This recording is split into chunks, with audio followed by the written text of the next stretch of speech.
was 7:30. All right. We're live. What up? And they just kicked off.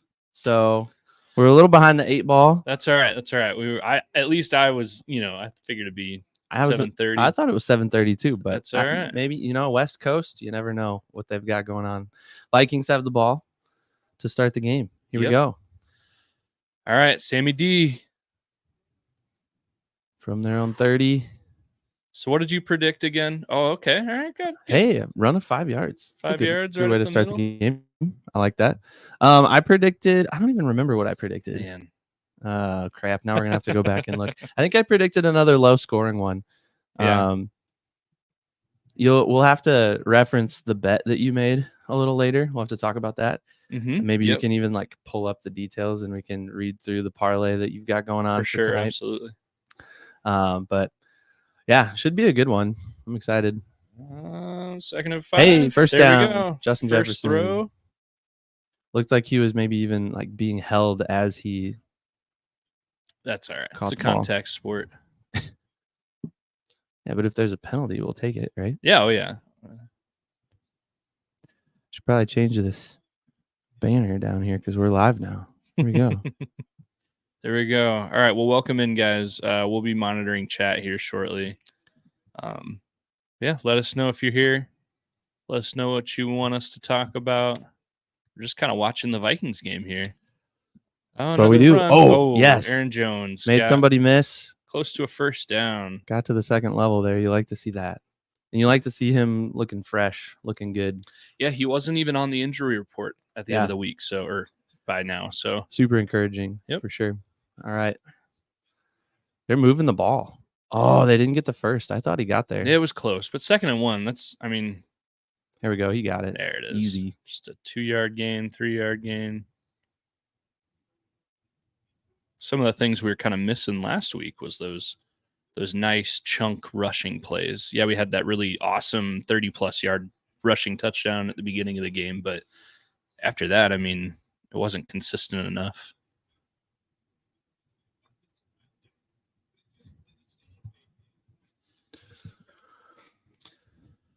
All right. 1st and 10. Yeah, and they're in Rams territory already. Just a couple of minutes into the game so far. It's like what you want to see. Play action. Got that going already. And straight to Justin Jefferson again. Wide open. Oh, there's a hurt Ram in the backfield. Or in the defensive backfield. Jefferson got licked there too. Number 3, Curl. I don't know his name. Never heard of him before, but yeah, if you're out there watching, drop us a comment. Let us know you're here. Say hello. We'll say hello back. If you've got any thoughts on the Vikings Rams, drop those comments in below as well. We're going to be getting to some mystery beer here. We have not done a mystery beer in quite a while. It's been quite a while. But that's okay. I like switching stuff up, and I'm excited for the mystery beer. You got me one, I got you one. And then we'll be enjoying some beverages. So the Skol Hop again, on the podcast, we drink Iowa only beer, Iowa brewed beer only on the show, but this isn't a regular podcast. We enjoy other beer, and I did get you an Iowa beer. I got you an Iowa beer, but it could have been any kind of beer. Oh, Brian just dropped a comment. He's got Aaron Jones in fantasy. Nice. And he's got a bet to have him score a touchdown. So yeah, Brian, we'll take that. And JK, good to see you, man. If you're still in the chat, we saw you comment something earlier. Yeah, Brian, you've got a bet going. I've got a pretty a 9-leg parlay going on. So we'll let you guys know what I've got for that. And I think if you hit on all 9 legs, you should make a little donation to the Skol Hop. Well, I might have to. Just a little. I would win something like $400. There you go. So we'll see. I'll outline all of that as a little bit later. Didn't mean to pressure you on air, but twist my arm, I guess. Hey, while we're on commercial, we should crack these beers open. Yeah, let's do it. I want you to go first. Okay, I'll go first. Yeah, I'm just ready for some beer. Mystery beers. What do we normally do? So we pour it. Yeah, and then we try to guess the type of beer, the ABV, and the brewery if we can. Right. Yep. So you already kind of hinted at it. It's an Iowa beer. Well, and you hinted the same thing. I did. But here we go. Ooh. This is looking like an IPA. Well, we'll see. We'll see.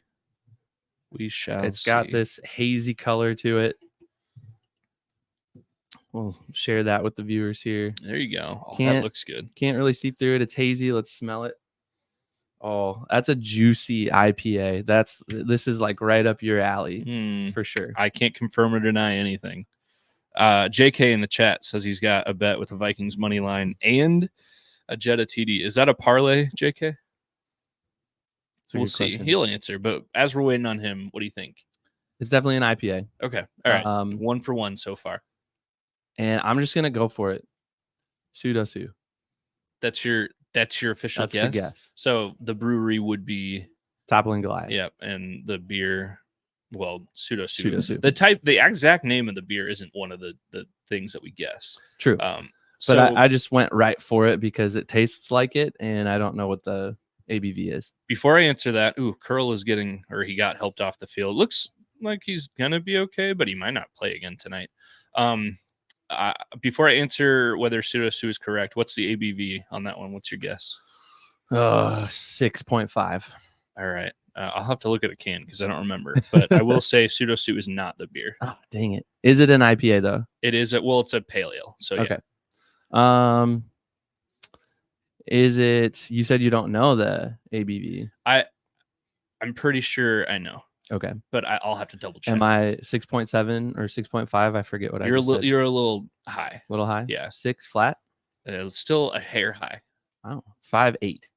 Just the smallest of hairs high. 5.7. Just 5.6. There it is. That's what I think it is. I'll have to double check. All right. That's fair. So you're 1 for 3 because you kind of guessed the brewery. Go ahead and open it up. Did I guess the brewery? Well, you took a stab at the brewery. Was I right? Pseudo-Sue. You were not correct. I was not correct. Hey, nice. First and goal. Justin Jefferson, 3 catches, 3 targets so far. And that one's right inside the 5-yard line. All right. Big Grove, a greener state of mind. Yeah. I don't believe I've had this one. If I have, it was at the brewery and I didn't know what the can looked like. Well, you should definitely try it because it's going to be right up your alley. Oh, we've got a few. So I'll be trying. We've got plenty of beer for tonight. We're covered for sure. And we'll be safe. It's okay. Yeah. It's for sure. Yeah. All right. I think before the Vikings score a touchdown, you need to open this up and we can start, but we need to be able to Skol. That's true. So we've gone too long without Skolling. Real quick, JK in the chat said it's a full weekend parlay. So JK, are there a lot more legs to that in that one bet then? Oh, touchdown. Skol. Oliver. And we didn't have a beer to Skol with. Know, that's all right. Fault. We're getting there. We're getting there. Who needs TJ Hawkinson when you got Josh Oliver? I think that's his 6th career touchdown. Wow. So I think he scored his 5th ever career touchdown earlier in the season. So that's crazy. Go crazy, Josh Oliver. Let's do it. All right, sweet. They like that. They like to cross the tight ends here, and I don't know if he was the first, second, third read or whatever, but I'd imagine he's got to be at least the second or third read. Wide open there. Jeez. Yeah, and had so much space. Yep. Josh Oliver. All right, Vikings up. Well, 7-0. 7-0. Will Reichert is still perfect. Yes. Skol. All right. I need to crack this open. I was going to say, while you're cracking that open, shout out to the offensive line, too. Yeah. Because that play needed a little bit of time to develop. And Oliver had to go across the formation behind the line and then go all the way back across the formation on the other side. And it was cool. If they showed the replay again, it kind of looked like once he made that cut, it was just wide open. Yeah. So great play. All right. Mystery Beer 2.0 on this episode, which is really not even an episode. It's a live stream. Brian, I'm sorry. It wasn't Aaron Jones, but maybe later Aaron Jones will score a touchdown for you. So Josh Oliver, he should have been in your parlay bet anyways. So Skol, JK. All right. I'm going to pour this one up. Oh, man. That is not what I expected it to look like for sure. Okay. Did you think it would be darker? I don't really know. I think I was expecting more like this color. Interesting. But I've never had this one, and I'm really excited for you. Have you had the brewery? Yes. Okay. Is it a brewery we could get to quickly? No. feel like playing Guess Who. Does your beer wear glasses? Get the little flip things and flip them down Yeah. as we go. My Process son of elimination. loves that game. It's Guess Who. That's a fun game. I like Guess Who. I'll play that. Mm-hmm. All right, Vikings kicked it off. Rams ball now. You know, I was gonna say this game has the feelings of kind of a trap game for the Vikings. I feel like most people expect the Vikings to win this game, but I think both Puka Nakua and Cooper Cup are active active tonight. Yeah. And There's Matt Cup in the Stafford's a huddle good right quarterback. Yeah. So, I mean, I don't think we can let this be a trap game, but I still expect the Vikings to win. And Sean McVay is a heck of a coach. Yeah. And I mean, Kevin O'Connell comes off of that tree, the Sean McVay tree. So, yeah, it's going to be maybe a chess match a little bit between those two. Puka dropped it. All right. Keep going with the mystery beer here. Give that a try. Oh man. Is this like a fruity type? Is this Evan, I don't know. I don't know what to think about this one. You got a 6-pack though. This wasn't just like a random one that you got. It's a 4-pack. Oh, yeah. Oh wow. 4-pack. Oh, jeez. Holy. Okay. I'm definitely gonna try one before the night's over. Another pass to Puka, this time complete, and he got the first down. Oh my gosh. That is sweet. It's tart. What's it taste like? Yeah. Did you get the caramel apple Fandango? No, you said you hadn't had this one yet. I haven't had this one. Oh, is this the other Fandango? Okay, so this is Toppling Goliath. Yep. I'm gonna guess 6.0%. I have no idea. Okay, I forgot to look. We'll double check. Is this the lemon Fandango? This is, yeah. Oh, lemon meringue Fandango. You know, I love lemon stuff. I don't know. Kieran Williams. I wondered. I figured it'd be hit or miss. Like, because you told me when I told you after bringing the caramel apple one, I told you that there was a lemon meringue one, and you're like, "Oh, I love lemon." So I was like, "All right, we're gonna try this." I do. I think it was jarring. I did not expect a fruity. The first smell kind of gave it away a little bit, but all right, I like it. You know, it kind of reminds me of like an Arnold Palmer. Okay. And kind of looking at it, kind of has that tea look to it. It still looks like a beer, but it's definitely like a sour. Well, I'm really curious to try that. So unwrap your can and let's get that on display. I've got, just to remind people, or if we've got a few more people in here now, we did a mystery beer. So Austin got me Big Grove Brewery, Greener State of Mind. It's a pale ale, Big Grove, based out of Iowa City, Coralville area, Iowa. Mm-hmm. And what did I get you? So you got me the Toppling Goliath Lemon Meringue Fandango. A month or so ago, maybe around a month and a half ago, we tried the caramel apple Fandango, and you mentioned they had the lemon meringue Fandango, and I like it. It was a shock. But it's good. It's a bold flavor. I'm definitely going to try it. For those of you that are just hopping on with us here on this live stream, we're the Skol Hop.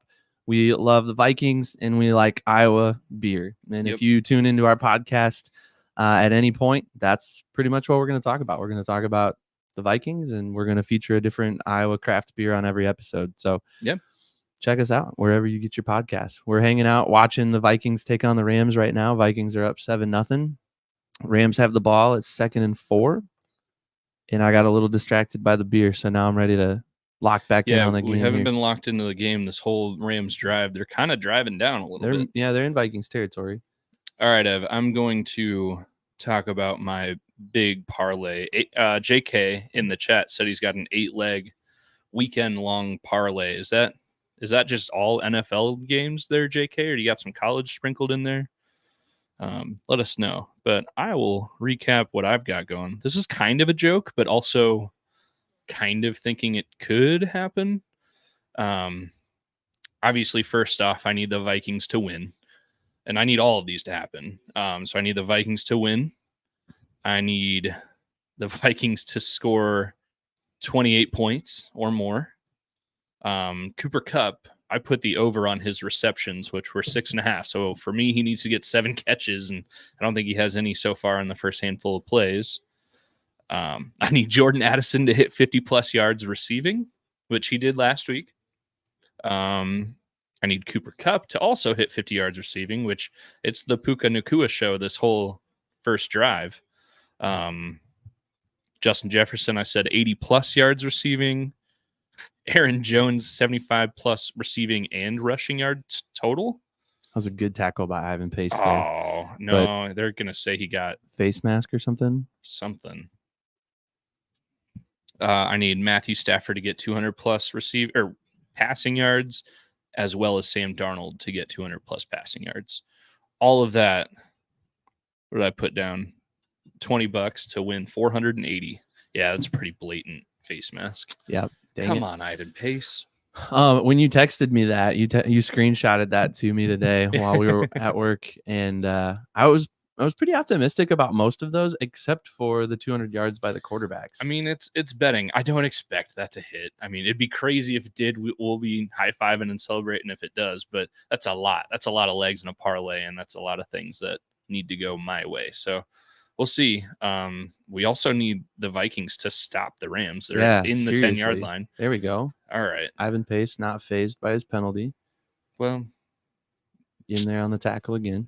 All right. JK said it's all NFL on his 8-leg parlay bet this weekend, and that he's celebrating Deshaun Watson hopefully never playing football again. I'm with you there, JK. I think we're all kind of in that boat. Yeah, I don't know who could be a fan of that person. All right, Vikings, what is it? Second goal at the 4 or 5 yard line for the Rams? Yep. They'll probably punch it in. You got to think. Unless there's some crazy turnover. And try another screen and Gink can pick six it. That'd be crazy. Awesome. Ginkle almost was holding. Who was that? Almost. That was Cooper Kupp, but Stephon Gilmore was covering in the back. There's a lot of contact there. I was really hoping they wouldn't throw a flag. Van Ginkel had a lot of contact too down on Puka Nacua. Watch him if they can. Camera moved off of him. Yeah, Gilmore was kind of all over Kupp. Yeah, I mean, you could argue, but it's early yet in the game, and that wasn't a perfectly thrown ball. But yeah, third and goal. Got to think the Rams are at least going to get a field goal, but I expect kind of them to punch it in here. Kyren Williams is a good enough back anyways. You think they go for it on fourth? Not this early. I don't think they would. Oh, yeah, there's Kyren Williams. Dang it. Well, there's 5 of the yards that I need for my bet, I guess. Tie game. Almost pending a PAT. Vikings, Rams, 7-all. Man. That's kind of rough for the Vikings defense. They didn't really stop them too much at all. That drive, the Rams just kind of marched down, did whatever they wanted. Yep. Hopefully the defense can hone in on some things here, get it figured out. All right. Ooh, Brian says he might have had Williams in his parlay as well. Brian, was that a rushing or receiving or both? Or anytime touchdown score? Because if it was rushing, you're still kind of waiting a little bit. How have you settled into that beer over there? I like it. Now that the shock has worn off a little bit? Yeah. I feel like I would have come into it, I don't know, more warmed up if I knew exactly what it was. But I think describing it as like a Arnold Palmer, it's not exactly an Arnold Palmer. I can't say the word. Sorry, Arnie. But it's in that same realm. It's the lemon, the hint of lemon. It's pretty good. What was the percentage on that? Do we even look? I'm not sure. The can doesn't say. Interesting. Isn't it supposed to say? Oh, there it is. 5.4. Okay. Can't remember what the caramel apple one is. All right, Brian, got an anytime. So there you go, Brian. What's all in your parlay?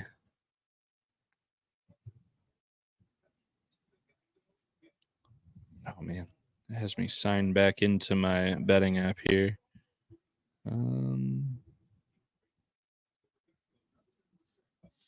While you're looking that up, Sam Darnold, 4 of 4 for 49 yards and a touchdown. Mm-hmm.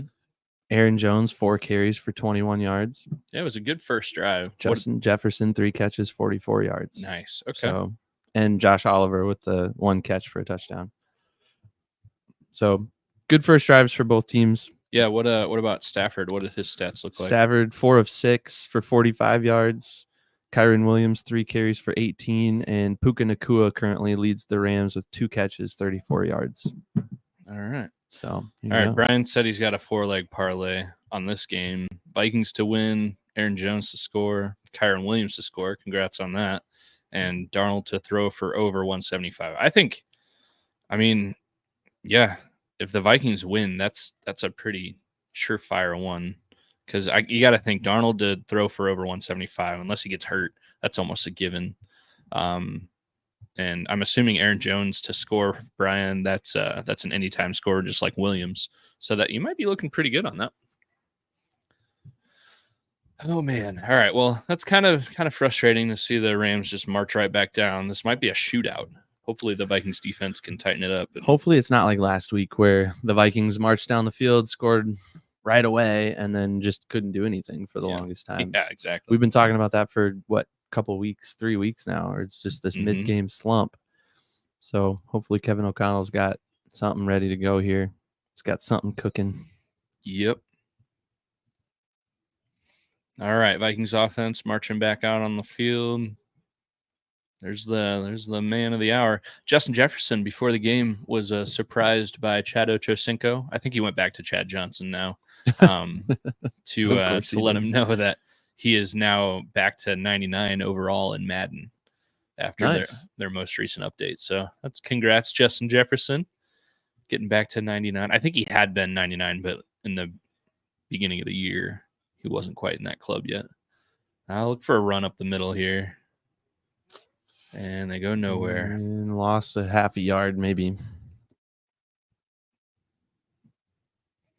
Yeah. JK, I agree. I'd be shocked if Brian didn't get that parlay to go. You just got to think. I think the hardest thing on that whole parlay is for Brian to get a Viking win, which could easily happen. Let's hope so. Let's hope so. All right. You think we're going to get Grossi rated again tonight? That'd be fun, but not holding my breath. Yeah. I'm sure he's live streaming this game as well. I'm sure I think he does is. all the primetime games. So maybe we should raid him. Yeah.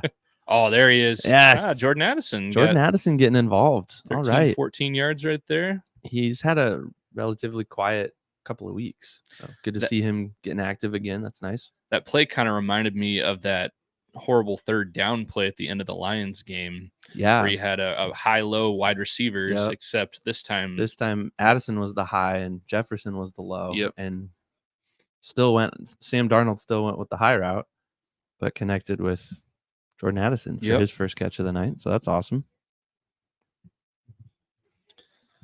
All right. It's Vikings first down at the 43-yard line and another run, which felt frustrating when I first saw it, but 6-7 yards right there. That's the thing about Aaron Jones, though. Like he knows how to, once he makes the initial contact, he knows how to get sideways and work his way up. I mean, it's fun to watch. I won't shy from it. When they signed Aaron Jones, I mean, I wasn't mad about it, but I wasn't like jumping for joy. You figure an older running back. I just didn't jump on the bandwagon, but obviously he's good. Obviously Jones is doing great things for the offense, and it shows when he's not in there. So, you can never be mad about a 6-7 yard first down run. There we go. And there's that's Justin Jefferson again for 15-ish yards. I saw an interesting graphic today on Twitter, and it was a bar chart depicting how each team in the NFL gets first downs. Okay. And so it's like the first part of the bar was they get a first down on first down, they get a first down on second down, third down, fourth down, or they don't. And what percentage of the time on each down they get it. And the Vikings are just below league average on every down. Interesting. Okay. Really interesting. That's balanced then. Yeah. But like you always look at the top too, like who are the best teams in the league at converting? And Sam Darnold using his legs. Yeah. I like to see that. I don't want him to get hurt. That's my only concern there. But we got a quarterback that can run and isn't afraid to run. Yep.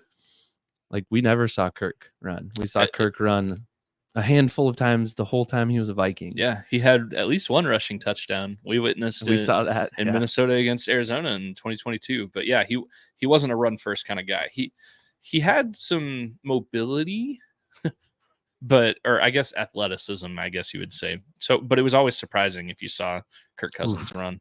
And there you go. Aaron Jones should have got stopped for no gain or even just a 1 or 2 yard gain and sheds a tackle, and now it's 3rd and 1.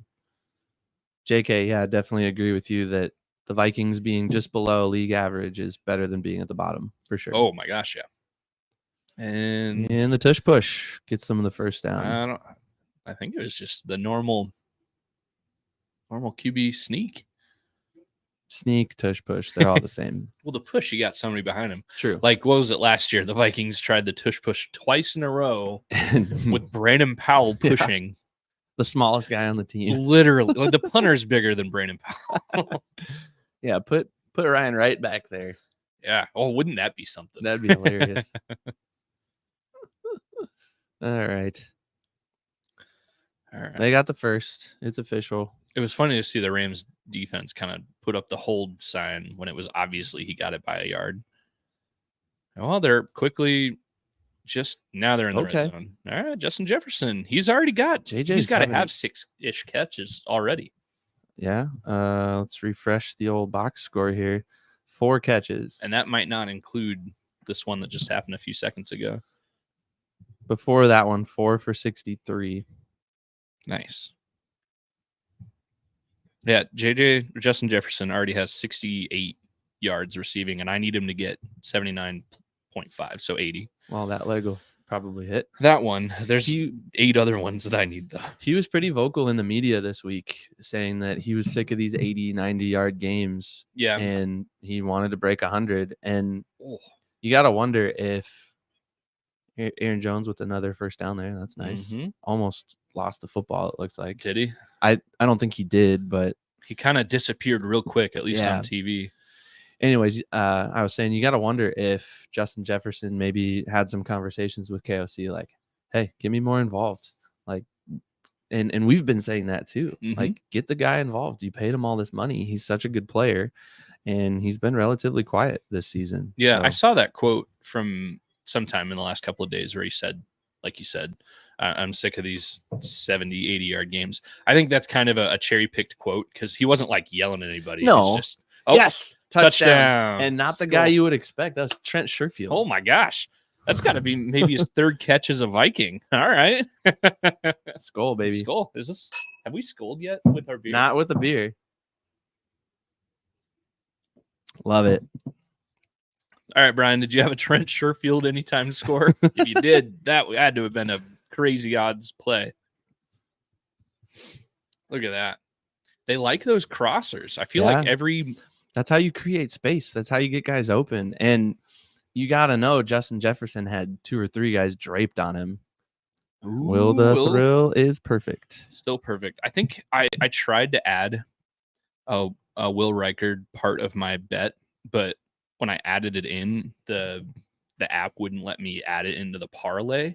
But I wanted to make sure Will the Thrill got, I think it was more than 7.5 points kicking, which you got to think 2 field goals and a couple extra points. I mean, he's got 2 points right now, and it's still towards the end of the first quarter. All right. Brian's mad that Aaron Jones isn't getting involved in the touchdown game here yet. It'll happen. He's getting involved on the ground anyways, so he'll get it. He'll get it, Brian. Not concerned about that. Darnold's got to be pushing the yardage mark already. Yeah, let's look at the box score update here. Sam Darnold, 8 of 8, remains perfect. 97 yards, yeah. So 2 touchdowns. More than halfway there, Brian, for your bet. Aaron Jones, 8 carries, 36 yards. Sam Darnold has 2 carries for 7 yards. Justin Jefferson, 5 catches, 68 yards. And Darnold has found 4 different receivers. Nice. So far. And 2 different touchdown receivers. 2 different touchdown receivers. Yep. Trent Sherfield, who I don't think we've said his name all season. I knew he was on the roster. He had one exciting play. I think the first home game, it was either a short reception for a first down at a key moment or a key block, which opened up a first down. It was early on. I don't remember exactly when. Maybe had to have been the 49ers game. But yeah, Nice. that's about it. Hey, I think while we're on commercial here, I'm going to need another beer, and I want to try that one. All right. Are they in the fridge down here? Yes, they are. You're on fridge duty. That's all right. Just based on location. You all right? Yeah, I'm good. Austin's knee may have just given out. We're not sure. We'll keep you updated. Thank you, sir. Finish this one up, and then I'll have these. We also have Lift Bridge Brewing from Stillwater, Minnesota. They sent us some of the Grape Apes, which is kind of like a hard soda type beverage. Yeah. But it's purple. It's on brand. They sent us a couple of T-shirts too. Have a grape day. They sent us a few glasses. Yeah. So thank you, Lift Bridge Brewing, and we might crack one or two open tonight. Yeah, I think we should. Maybe in the Grape Ape cups. Yeah, that'd be cool. Throw some of these guys in here as well. Yeah, if there's room. That fridge is getting kind of full. I saw you took out the Sprite. Yeah, we got the Sprite in there because the Sprite challenge is one of our Wheel of Purple punishments, and it got frozen in that. Froze? Yeah, so I was like, we better get this out of there before I have Sprite exploding all over the place in my mini fridge. That would not be good. All right, 14-7 Vikings kicking off back to the Rams. Let's hope the defense dialed everything in that they needed. And the screen game was pretty strong on that Rams first drive. So hopefully Brian Flores sat down with the guys and said, listen, we gotta get in good position to make tackles. Yeah. And right when they catch the ball. You gotta know too, those quick screens, especially if they're the longer passes. Andrew Van Ginkel, he's got to be licking his chops because that's kind of how he's gotten both of his pick sixes this year. But yeah, I would expect the Rams to implement some quick passes because their offensive line, through injury and otherwise, they're just not up to snuff so far. This is looking more exotic. Yeah. Like the first drive was like pretty vanilla, and here they come. Oh, but they still found Puka. 16-ish yard catch to Puka Nacua. Ooh, I like that. That's really good. I wouldn't have had the same reaction if I knew what I was getting into. Because for all I knew, you were giving me some like dark amber, which I would have loved either way. I do have an amber in the fridge for later. Very amber. A, amber, color of the beer. V, very amber. When does he quit? Is it E? I can't do this. So if you're watching, Will Ferrell visited Davenport, which is no, he didn't catch it. I got a little too excited there. Anyways, Will Ferrell visited Davenport, which is our neighbor city to where we live. And there's this big sign when you come in on Highway 61, 67, I don't know, Brady Street in Davenport when you kind of first come into town, and it just spells out Davenport in big letters. So he's drinking Old Milwaukee beer, and he's going down the line trying to come up with a different word for each letter. So he starts with D, and he says, D, drinkability. A, amber, color of the beer. V, very amber. E, and then he just gets really frustrated, and he can't figure it out, and then they cut the video. But it's super funny. We should find those videos quick. I think there's a YouTube playlist of them. I'm going to find them. I'll drop them in the comments. Sweet. Because they're hilarious. Which you should watch after the game. Will Ferrell Davenport. He did like 3 or 4 of them here. Oh, here's this is the one I was just referring to. Check that out. Drop this in the comments here. Somebody call a timeout. It looks like the Rams. Oh, the Rams already called 2 of their first half timeouts. That was like the Vikings last week. Man, that was frustrating. It was frustrating. I'll tell you what, though, against the Lions, the Vikings last week on defense, they looked more, I don't know, base defense. They didn't do the trickery, run up, run back, the exotic looking defense too much. Maybe that's scouting. I don't know. And you got to wonder too if they were kind of saving some because they know they have to play the Lions later. Make a tackle here, Pat Jones. Come on. Ugh. Man, what should have been a tackle right at the yard or the line of scrimmage was what a 3-4 yard gain there for Kieran Williams. And that's the first quarter. All right. How are we feeling, Vikings fans? We think they're gonna hold on, pull off the victory, or is it gonna be tight the whole way down? Vikings up 14-7. As Vikings fans, of course, we like that. Mm-hmm. We're very excited. I like this beer. We kind of got distracted, but the meringue, I can taste the creaminess of the meringue, and I like a good lemon meringue pie in the summer. I love lemon stuff. Refreshing and delicious. So yeah, I like it. I agree with you. It kind of has that Arnold Palmer vibe to it, but it's a little more on the creamy sweet side. It's like a cream soda version of an Arnold Palmer. I like that. I'm gonna like, that's my fusion here. Cream soda, Arnold Palmer in a beer, toppling Goliath's lemon meringue Fandango. It's pretty good. You know, if you can get it near you, get it. So on the can, so we end up describing this and almost saying the right things, and then we read the can. It's like, that's what I meant. So on the can, Toppling Goliath says that this has all the charm of a fresh slice of pie without the cooling time, with notes of freshly squeezed lemons and hints of marshmallow and graham cracker notes. Skip the diner and enjoy a pour of lemon meringue Fandango. So maybe that marshmallow is the thing that's kind of creaming it up. It's really good. My grandma makes a really good meringue. She always has. And anytime she has any sort of meringue pie, I'm all for it. It's so good. I now have a new life mission to get some of my grandma's pie. Mom's mom or dad's mom? My dad's mom. Nice. Okay. Yep. Delicious. She's a baker. She's always been. She just lives in the kitchen and loves, every time I go over there, she's shoving baked goods in my arms. Here, man, take this home with you. Okay. Thanks, I just Grandma. need to go. All right, Grandma D. I need to go visit and get some baked goods. JK, why does it look like the Rams have an O-line tonight? Because they're playing the Vikings, and that's just how it goes. We knew coming into this season that Vikings defensive front wasn't going to be what it has been. And you've got Harrison Phillips and Jerry Tillery in the middle. That's it. Which I think they've been overachieving for the most part. Yeah. But like you said earlier, I think the Rams are going to implement those quick passes. They've been better in the run game than they have in the screen game or the pass game. The Vikings defense? Yes. Oh, yeah. They've excelled in the run defense part of the game, I think.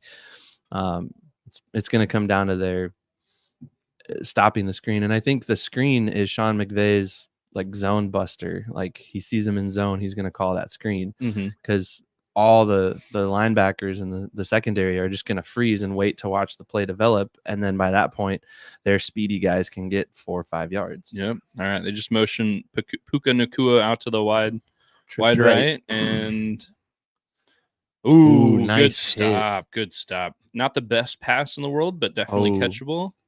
Oh, what is this? That was Grenard. There's a flag. Jonathan Grenard with a big hit on Puka Nacua. I think that was clean, though. Holding. Son of a gun. Defensive holding. Number 7. So it's Byron Murphy Jr. Well, that sucks. I think it's only a 5-yard penalty, but it's an automatic first down. Definitely frustrating, for sure. Blows.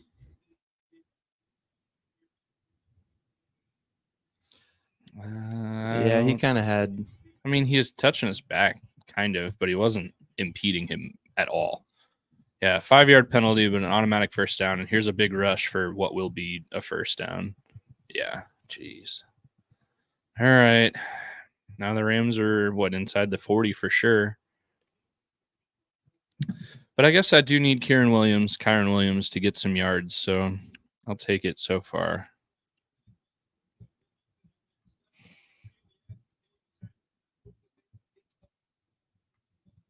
I also need Cooper Kupp to get some receptions and receiving yards. Jeez. All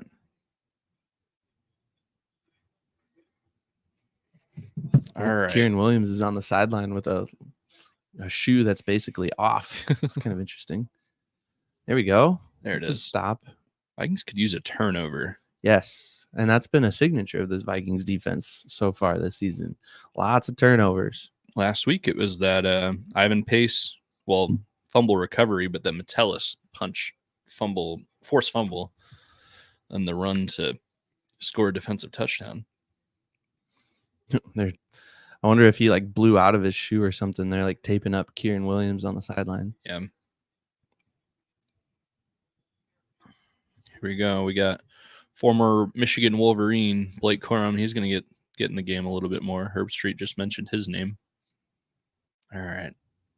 Another quick pass too. Man. Puka Nacua. He's having a game. Grief.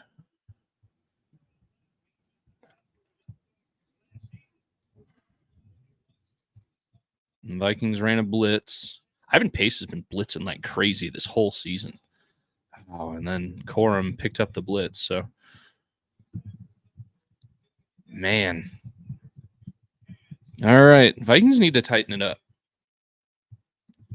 Because the offense, we know, is going to slow it down. They're not going to score a touchdown every drive this game. So the defense needs to figure out what they've got going on. Yeah, we need this defense to step up. Oh, that was some nice trickery. Puka getting a few rushing yards there. That's annoying. I really like this beer. If it wasn't so dang expensive, I'd get this regularly. But yeah, these if you're not familiar with Toppling Goliath here in Iowa, it's arguably one of the best breweries. Yeah, it's definitely up there. Absolutely. And they have a few different Fandango beers, they call them, and they're kind of their like top of the line, pretty extravagant beers, I would say. So delicious for sure. Right. There we go.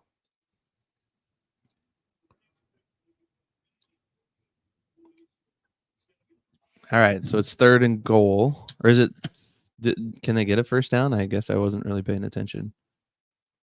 Too busy talking about beer. I know. I love beer. Beer is good. And stuff. Let's go drink some beer. Feels weird to hear that. It's so calm. Lots of references to funny videos and things. I see you're going to mix the beer in the glass. You know, they're going to mix in my stomach, so. That's a fair point. They can get a first down at the 4-yard line. Oh, false nice. Start. Yes, let's go. There was a lot of cheering for that false start. I hope they show the stadium. I feel like there's got to be a lot of Vikings fans there. Cam Bynum was just going like this, trying to get everybody jacked up. So, U.S. Bank West, baby. All right, Big Grove, the greener state of mind. That's a good one. Yep. You haven't had that one before? If I have, it was there, and I didn't know what the can looked like because I don't know that I've ever had this can.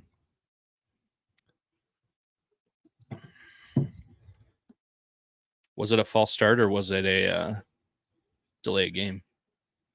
I guess either way, it's the same yardage. We were too busy talking about beer. See the Rams, I think it's their center is wearing. It was a false start. Was it? Yeah, I looked at the play-by-play. Yeah, so the Rams, it looks like their right guard is wearing one of those Guardian caps, which is interesting.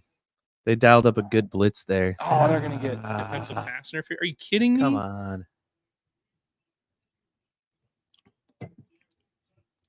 Kevin O'Connell's fired up. I don't agree with that one. I think the Stephon Gilmore play last drive in the end zone. Gosh, darn it. Yeah, that one was not as egregious as the end zone play Gilmore didn't get called for on the last drive. That's a makeup call right there. I mean, yeah, there's He was kind of in his face. He didn't turn around. He touched his head. Okay. Yeah. All right. I'm wrong.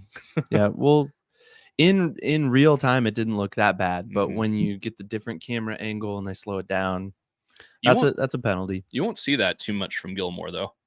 Those penalties, that was pretty bad. He's a very seasoned veteran. Like he knows what he's doing. Oh, nice. Ivan Pace right there. I wonder what his blitz rate is because it's got to be high. That guy's blitzing all the time. He's in on every play. Mm-hmm. Him and Metellus. You kind of have like the old days of Eric Kendricks and Anthony Barr with A little those two. bit. Like, except Kendricks and Barr were more of your traditional linebackers, Mhm. and these two are like, they can play anywhere. They go all over the place. Metellus especially.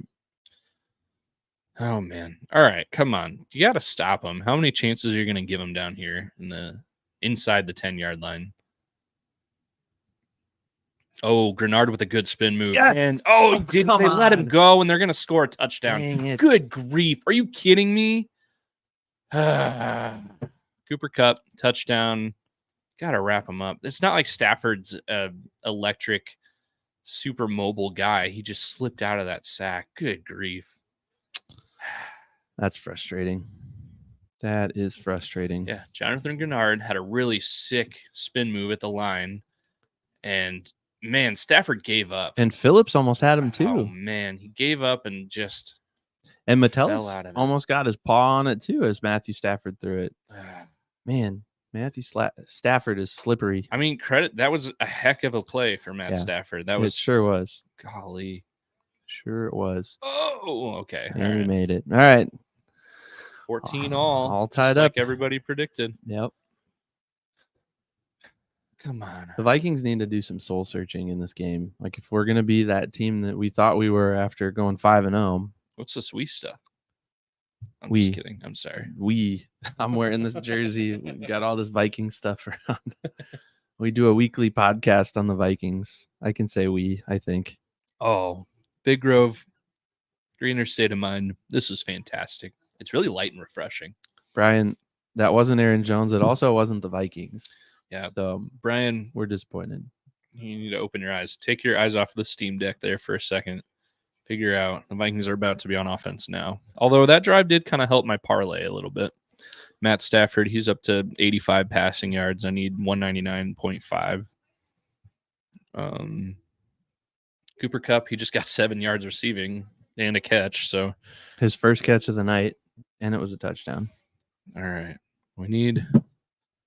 That just means the Vikings offense needs to keep the foot on the gas, because now is about when they start slowing down and when that mid-game slump starts happening.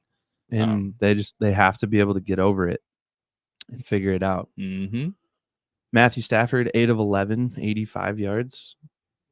Kyron Williams, 6 carries for 35 yards. Puka Nacua, 4 catches, 64 yards.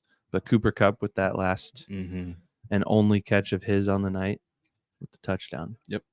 So what do you make of those? They're fake rumors, but those rumors about the Vikings having any interest at all in trading for Matt Stafford? It made me think we should maybe start like coming up with stuff like that and posting it on Twitter, because it would certainly generate a lot of interest. All you need to say is, hey, sources, the Vikings are going to blah, blah, blah. You're right. We'd get a few clicks probably. Yeah. No, I didn't really believe it from the start. And when that first came out, I was like, really? That doesn't seem like a good, like, it's not a Goff for Stafford kind of trade. No. Like that was. It's not a 1-for-1. And I don't remember, were there any picks in the Goff Stafford trade? Oh yeah, the Lions got some picks because the Rams were trading for Stafford. Okay. Remember, Goff was he was struggling. He was kind of, cooked at that point. He's not cooked anymore. No. He's looking really good this year. Yeah, but the Lions, they made out on that trade. Anyways, I mean, this was like, it was basically 1-for-1, wasn't it? With maybe a compensatory pick. Oh, that rumor. Yeah. Rumored Stafford Vikings trade. Yeah. I mean, well, first of all, that it was never obviously fake. True to begin with. Yeah. But yeah, thinking about it, like, it wouldn't make sense. Like, sure, KOC, as the Rams offensive coordinator a few years ago, won a Super Bowl with Matt Stafford. But I mean, I feel like there's nothing Sam Darnold can't do that Stafford can at this point. I mean, overall in their careers, obviously Stafford's a better quarterback. There's no question about that. But right now, I mean, I don't know. I'd still like to run with Darnold. Yeah, I'm with you. I think Sam's the guy, and I'm ready to roll with him. Speaking of Sam Darnold, we just uploaded a new T-shirt design to our TeePublic store. Did you order one yet? I did. I ordered on its one way as well. It's on its way. I'm gonna drop a link in the description if you want a Sammy D T-shirt. A la Sunny D. hit up this link here in the comment section. It's pretty cool. I think I can do a share screen eventually when we have a minute. When we have a break in the action, I'll share my screen and I'll pull up the design for everybody to see. But my wife designed it. I said we should find a way to do that. And she's like, okay. She went to town and used her skills, and she did a great job. Yeah, I can't wait to get that one in. So you can head over to our website, theskolhop.com, click on our merch tab, and you can go find that Sammy D t-shirt on our TeePublic store. Right now, TeePublic is offering $16 t-shirts, which is marked down from $23 or whatever they normally are. So that's cool. Another flag on the play and an incomplete pass. Probably holding. No, I think it might be a illegal formation or something like that. They've had a couple of those.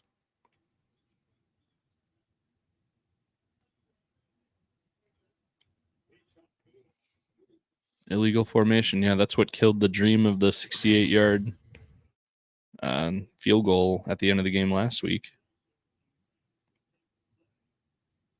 Oh, the Rams declined it. Geez, 2nd and 15 now. And the Vikings are tripping up on why this take drive. a 1st and 20 when you can get 2nd and 15? Mm-hmm. It's a good coaching move by Sean McVay, honestly.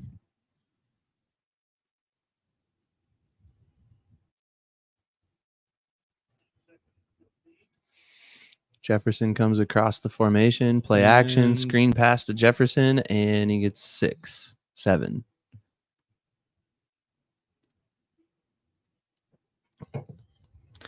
All right. Well, what is this going to be? 3rd and 8 or so? 3rd and long, for sure. It's not short. 3rd and 9, officially.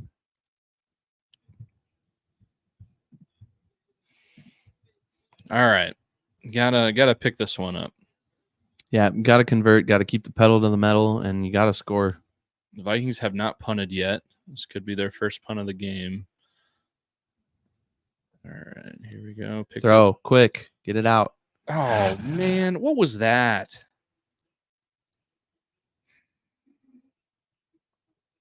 Threw it in the dirt.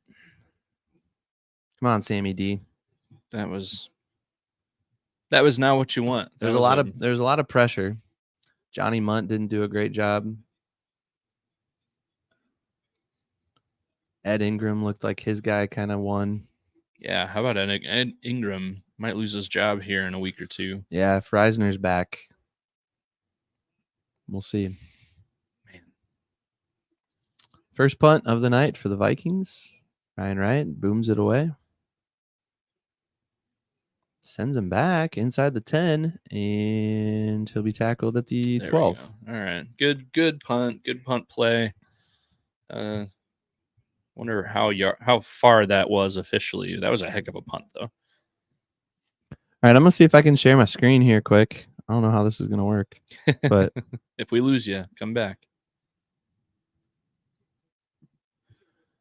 I'm just going to show this tab here really quick. Here's the design. Oh, yeah, there you go. So you can get your very own Sammy D t-shirt there. And like I said earlier, TeePublic running a sale. Their t-shirts are usually $23. Now they're $16. We got some different colors here that you can select from: white, gray, black, purple, of course. I thought this heather purple looked pretty cool, so this is what I ended up going with for my Sammy D shirt. I forget which one I got. I think I got the gray. I might have gotten that one, though. I don't remember. Yeah. Well, we've gotten TeePublic shirts ordered before, and they're pretty good quality, too. So yeah. So head over to our TeePublic and check that out if you're interested. Buy some merch.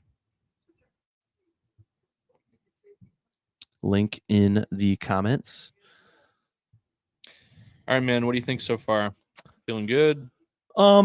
It's been kind of, the 2 touchdowns have been great, but allowing 2 touchdowns has also not been great. So it's everything's just kind of evened out. It's like, all right, we're back to zeros, and the Vikings need to figure it out. Sam Darnold threw his first 2 incompletions of the night on that last drive, and both of them were he felt pressure and he just threw it in the dirt. So that kind of stinks. And I don't know. That offensive line's got to figure it out too. They got to block for him better. Absolutely. Justin Jefferson has 74 yards though. Yeah. He's 3/4 of the way to 100. So just one catch on that last drive, which I don't even know if you can call that a drive. Well, that's, I mean, probably an adjustment by the Rams. He looked so good on those first 2 drives. Mm-hmm. They probably went to the huddle and said, all right, we gotta double this guy all the time. Which I don't know how you wouldn't do that automatically. Right. Brian in the chat mentioned our Skol Hop helmet here on the Skol Manned Center. Unfortunately, that's a custom-made one. If you really want one of those, you can send us an email at theskullhop@gmail.com. We can probably figure out how to custom make one. But yeah, that's I guess a 1 of 2. I made 2. So I thought you only made 1. Well, so my wife did most of the legwork. The one that I have, I want to rework because the logo is a little small on mine. But yeah, this is technically a 1 of a kind. And I bought this one on Amazon. Yeah. All right, Vikings defense. Let's go. Another Kieran Williams rush for 3-ish, 4-ish yards. Felt like a win too. Maybe only 1 or 2. I mean, they kind of pushed him back before the whistle blew dead, and he kept his feet moving. So I don't know if they'll give him forward progress or not. We'll see. This doesn't feel good because you can feel that mid-game slump. Yep.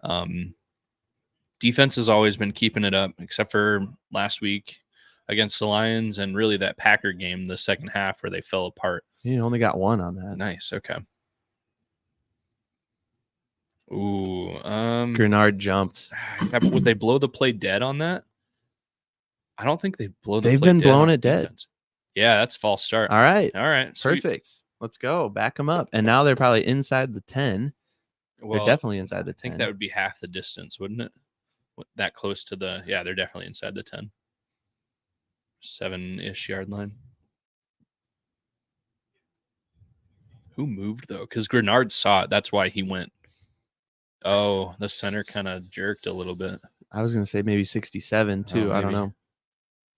All right. Either way, worked out. 2nd and 14 from the 7, from the 8. And there's that quick pass. All right, Cooper Kupp gets another catch for But there are a lot of 3-4 Vikings yards. there. 3rd and long. Let's go, D. Vikings are recognizing those quick screens. Yeah, and I hope they can do a better job with those. I would think if the Rams are going to keep with this quick offense and the quick passes, Vikings are going to blitz a lot less, rush only 3, make sure you're covering every player. Yeah, look, there's a 3-man rush right there. Oh. And there's got to be a hold. There's got to be a hold. It's probably a hold. And my guess would be they'll decline it to force 4th down. Potentially. Was it Grenard getting holded? What? Are you kidding me? Jihad Ward. That's annoying. That's the 5th accepted penalty on the Vikings tonight. And that was what killed us in the Lions game, too. That's not. Yeah, Yep.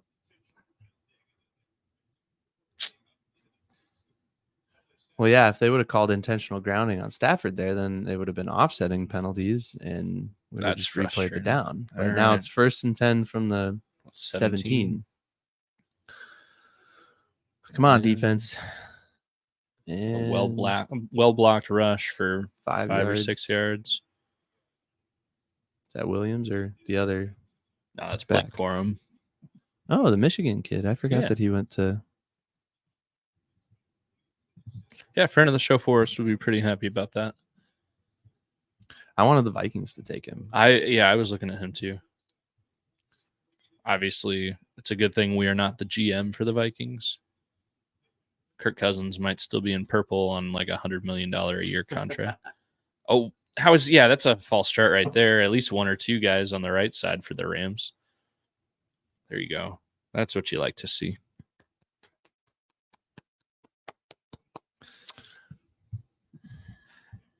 Yeah, I do think it's interesting. I keep going back to it. That Guardian cap, in game. Who's wearing it tonight? It's one of their offensive linemen, their right guard. Oh, I see it now. Yeah, the blue really blends in. yeah, they do a good job of making the there he is, the actual 69. covers of them. And I don't really care. Like it's no sweat off my back if anybody's wearing it. It's just an interesting thing. I feel like if it were me, which I'm obviously not an NFL football player, you'd feel it, wouldn't you? Dang it! There's a flag, probably against the Vikings defense. Holy cow! So many flags.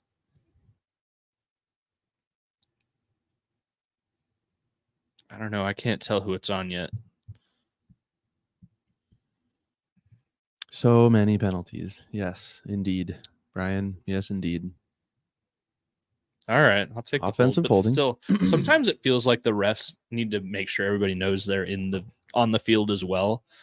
Like, it's frustrating. Have you watched any of Tom Grassi's script writer videos this season? No, I haven't. You were telling me about him. I've been following him every week. Tom Grassi, YouTube creator, does a lot of, exclusively NFL content. He's a great He's a creator. Packer fan, though. He's a Packer fan, but you should watch. You should go back to the beginning of the season and watch the scriptwriter series. He's got a really good storyline going, and it's been fun to follow. There we go. Ooh, Van Ginkel, a very good open field tackle. TFL. Yep. Anyways, so the three kind of main characters that he's incorporated into this are, of course, the scriptwriter, sure, who always wears a robe, and then like a bathrobe, and then he's renamed the Houston Texans the Strouds. You did say that, and he's even got like a little soundtrack that every time the Strouds show up, you hear this like Strouds going on in the background. 3rd and 18, and of course the Rams get 12 yards. Golly. But then he's also incorporated the refs. So he puts on a zebra shirt, and the refs are like really dumb. Mm-hmm. Like they're portrayed, they're characterized as being and they just repeatedly say flag. Well, as JK said in the comments, the refs are 3rd in MVP votes so far.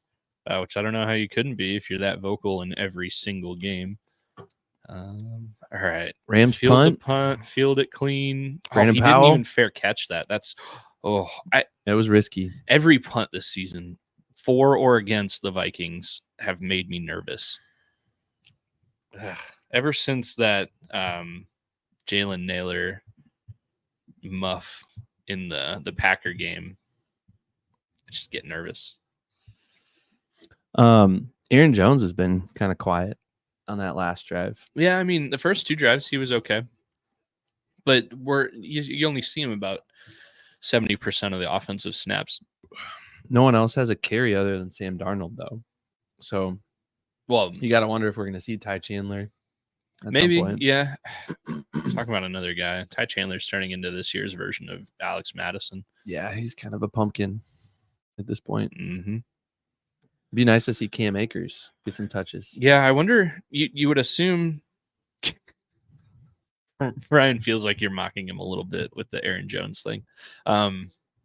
You wonder if they're just trying to get Cam Akers back into the Vikings fold, because you'd think he's in football shape. You all right? Yeah. Brian. The lemon hit me in the back of the throat, and then I read Brian's comment. I'm good. Good. We got sorry, Brian. Here. We got a suggestion for next year for the purple punishments. We should, and Brian kind of gave me this suggestion. Silly straws. They should be like whistle silly straws. Because entertainment value, yeah, it might have been funny to watch us drink beer out of silly straws that have probably not yet been washed since Monday. But he did say, like, can you imagine hearing like a random... Well, I did hear in that episode while I was editing it, and then I went back and watched. I could hear it like the... I heard a distinct one. You were talking, and you could just hear me like... Yep. That's part of the entertainment factor, and it Yeah. was certainly entertaining. It was a lot of fun. Yeah, if you haven't seen that episode 63, our most recent episode of the Skol Hop, we had to drink beer out of silly straws for the purple punishments. And Pretty mild punishment, at all some things point, considered. yeah, but at some point we need to spin the wheel because one of us on episode 64 this coming week, one of us are guaranteed to be subject to the purple punishments. yes, 'Cause you picked a Vikings win, I will double check. and I I picked believe a Vikings loss. I'm Mhm. pretty sure. I'll pull it up right now. Yep. We'll check. But yeah, so one of us is bound to get it wrong unless the game ends in a tie. I guess we didn't consider that. What do we do if it I ends feel like in a tie? I feel like then we would just both have to We spin just it. both spin it. Yeah, so Oh, you man. picked a win. Golly, come on. What happened there? Darnold was looking deep, almost threw it, and then God. All right. Yeah, you have the Vikings winning. I have them losing. Okay. Well, And at this rate, maybe they're I'm still going to up. be right. No, they're not. It's tied still. Man. Good grief. That Josh play Oliver took too just long. let go. Yeah, but that play took too long And to yeah, develop. Darnold's got to get rid of it. Yep. And Christian Darrisaw is only one man. We know he can block multiple people at once, but Yeah, that one play against the Lions, he like threw one guy into like three other ones and then went and blocked somebody else. Yeah, that was I don't know if that was a false start. They'll probably get a false start. Jeez Louise. Okay, well, This is frustrating. when do you take a timeout? Like, I know it's not basketball and you don't just take a timeout because you need a second, but at what point do you take a timeout? That was Darrisaw too. Man. Come on, guys. Let's go. It's now Alright. second and a mile. This first half is kind of flying by, though. Yeah. Yeah, we're 350 and counting. Mm-hmm. 2nd and 25. My goodness. All right, you can't get it all back on the first play, although that'd be crazy if you did. You got Justin Jefferson. He's caught a 97-yard pass for a touchdown this year. And the Rams are Jeepers. blitzing. They're All right, they're get the coming ball after gone. him. Is he open? No, No, that was he threw to that nobody. way out of Good bounds. grief. 3rd and 20 freaking 5. Perfect. All right. Well, the Vikings will punt on this drive, probably. We'll probably run it here. Yup. The Rams have figured something out. They're blitzing like crazy and taking the Vikings, or the Rams are blitzing, taking the Vikings by surprise. All right. We got What is Brandell and doing? Darrisaw blocking the same guy, leaving another guy wide open. Darrisaw can handle it by himself there, Blake. Come on. Darnold looked like it would have been a quick pass, but a pass to cut that in half to Aaron, or not, to Ty Chandler there. Snap the ball. All right. And a little check down to Jalen Naylor. Good job, guys. On 3rd and 25, you got 7 yards. Congrats. Well, and the other frustrating thing now at this point is the Vikings got the ball to start the game, which means the Rams get the ball after the half. So and Rams, with plenty of time to go down at the end of the half. The Rams go and score here. They double up. They score at the end of the first half. They could be up 28-14 before we know it. So, oh man. All right. Well, at least you got the punt off. It's another decent one and a fair catch at the 10, 11 yard line. 10.5. Yeah. The only redeeming factor that I can see right now is that we have 3 timeouts left, which at this point in the first half last week, the Vikings did not have 3 timeouts. Yeah. They had 0. So, but I'd be surprised. The Vikings aren't one to try to quick get the ball back. I don't know. They might be thinking about it, but you'd need a good stop on first down to even think about it. So when we get to half here in just a few minutes, we'll spin the wheel and then we'll know the punishment. We just won't know who will have to endure the punishment. I mean, at this rate, it could be either one of us. I know. I hope the Vikings start scoring. All right. Good defensive turnover right here. That'd be just what they need. That would be a huge shot to the arm. Stafford has thrown a few awful picks this year. Not every single one, but he's known to do it this year. And both quarterbacks are pretty much playing even Steven right now. Yeah. Darnold has a few more yards, but they both have 2 touchdowns, 10 completions on 13 attempts. Oh, man. All right. Just play clean ball, Vikings. Just no penalties. Because Grenard did a really good job holding Kyron Williams there at the line, even though he was being blocked. That was a good defensive play for. I wonder why the Rams are choosing to run the ball right now when they have one timeout left. I mean, you got the 2-minute warning coming up in 30 seconds, but other than that, you can't stop the clock. I mean, they might be trying to avoid giving the Vikings the ball back. Could be. A first down run, as boring as it is, can be a high percentage good setup for a 2nd and 5 or 6, which they've done. And I don't know. What it is. This looks like it might be a pass as well. 2nd and 6 right now. Yeah, he's in the pistol, and he sends Puka out. Oh, he wanted Puka, and he finds the tight end. And there you go. Tight end. Parkinson. Yeah, Parkinson.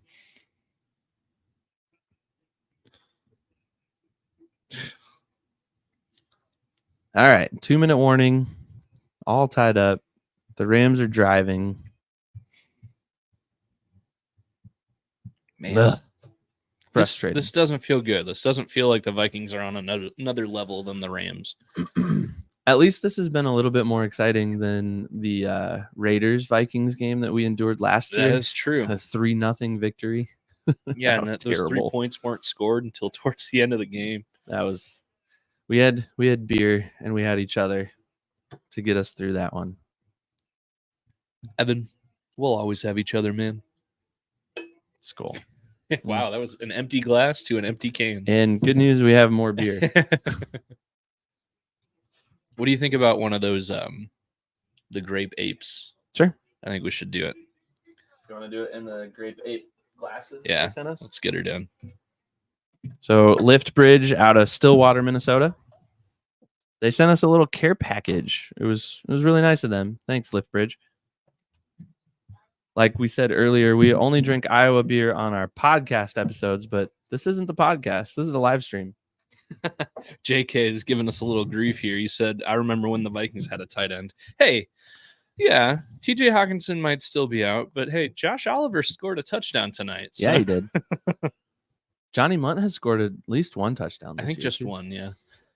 That's this offense. Hopefully, knock on wood, hopefully will look so much different when TJ comes back. Just another, maybe that's the next level they need.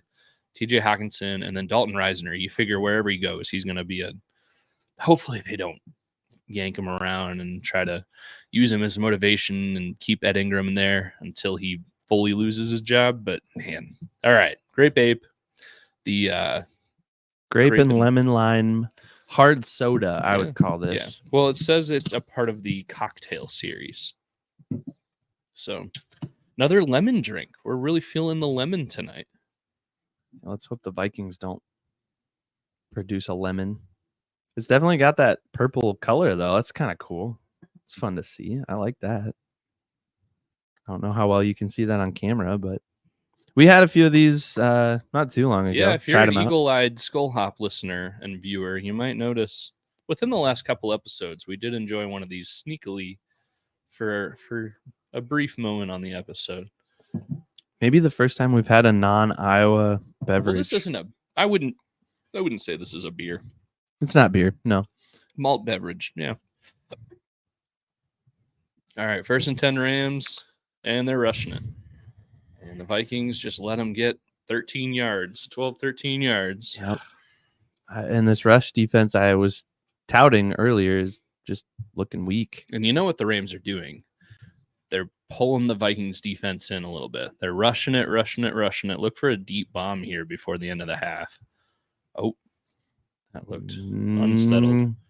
And almost a sack. Oh, that was a little underhand. That was a cute little Aaron Rodgers thing there by Matthew Stafford. Little underhanded pitch. Skol. These are class. Yeah, I thought these were plastic when we first got them. Yeah, they're high quality. Thanks, Lift Bridge really Ape. hooked us up here. Or Lift Bridge for the Grape Ape and the Grape Ape glass. It's cool. Man. All right. Yeah, I think you're right. I think they're pulling the defense in, they're tightening it up, and then they're just gonna take a shot. Mm-hmm. Come on. That's a first down. Just blow the whistle. Come on. And the clock's going to keep running. This is... Yeah, the Rams do not want the Vikings to get the ball back. You can tell. Nope. This has been a second quarter to forget for the Vikings, which has been the story this season. That's the tough quarter. They come out guns a-blazing in the first, and then they just fall apart. Like I said this week, why don't they make the whole game out of the 15-play scripted series? Jonathan Grenard had another good spin move there off the line of scrimmage. Another flag. Flag? Flag?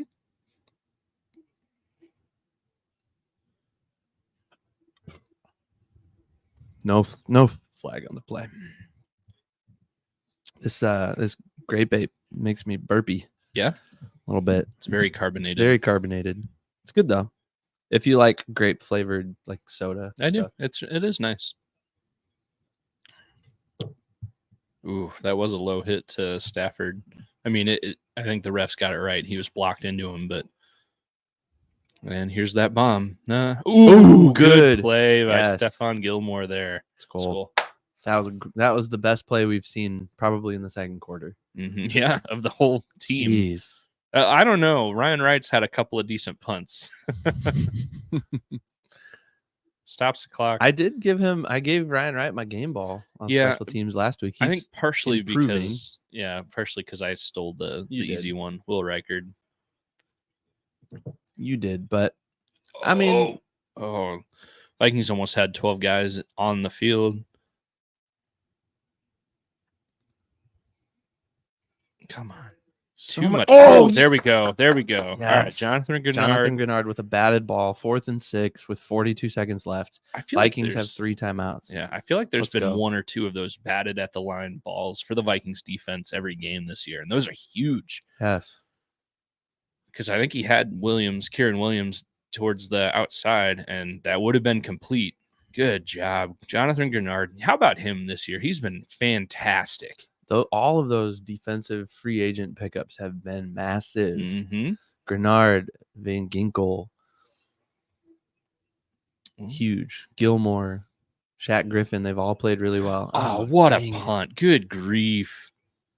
At the 5. Oh, there's a flag. Who ran into the punter there. Just kidding. I don't know what the flag's for.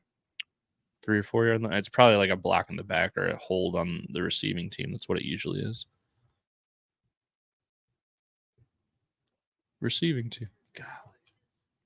Half the distance to the goal, so they're going to be from at the 2.5 yard. Oh, 15. Man, after a week where everybody's kind of been saying what's going on with Dallas Turner. Yeah, no kidding. I hope they show this replay because Turner was very unsure of why he was getting that flag. He was there. Pretty animated on the sidelines there. And I didn't see it, so it might have been a very egregious hold, but he seemed like he felt like he was definitely in the right there. All right, at the 2 yard line. Do we have another 90? No, they're going to rush it up the middle. Come on. And get 3 or 4 or 2. And they're not going to call a timeout. They're going to go to the half with this. The same team that had a 97-yard touchdown. Who's down? Darrisaw's down. Holding his left knee.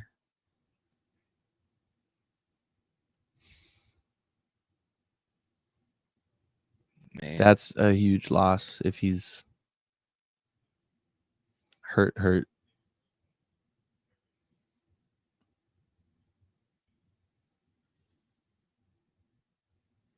Oh, he got rolled up on. But he was holding the knee that wasn't hit. Yeah. Dang it. No, he was rolled up on his left knee. That's huge. Frustrating. Well, that blows. You got the whole offensive line with their helmets off, kneeling close by on the field. Man, if he's done, even just for the game, that's a huge loss. Yeah, that's tough. That's real tough. That dude literally blocked one guy, made a spin move, blocked another guy. Yeah, last week. This just in, Christian Darrisaw, pretty good at football. Yeah, really good at football. and it would be a huge blow to the Vikings if he was out.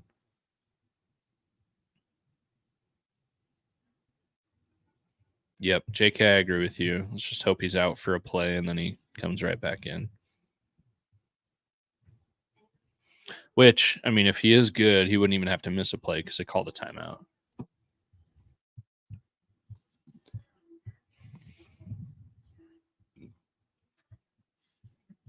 All right. Well, how about some defensive stats for you? Yeah, what do we got? Harrison Smith leads the team in tackles. Did you know that? I didn't know that until I just looked at it. I It's didn't kind know of that crazy. either. 6 total tackles. Tied with Ivan Pace, which that makes sense. I've seen him in on a lot of stuff. But yeah, Harrison Smith and Ivan Pace leading the team in tackles. Pat Jones, Van Ginkel, Bynum, and Metellus all have 4. Jonathan Grenard has a few. Grenard had that huge batted ball on that last drive for the Rams. Mm-hmm. And I don't know any of the Rams defensive players really. So Kobe Durant has 5 tackles, leads the team. All right. So good, there you go. Good for Kobe. No turnovers so far for either team. A couple of punts for both teams. Well, at least 2 for the Vikings so far. They're about to have to do a third.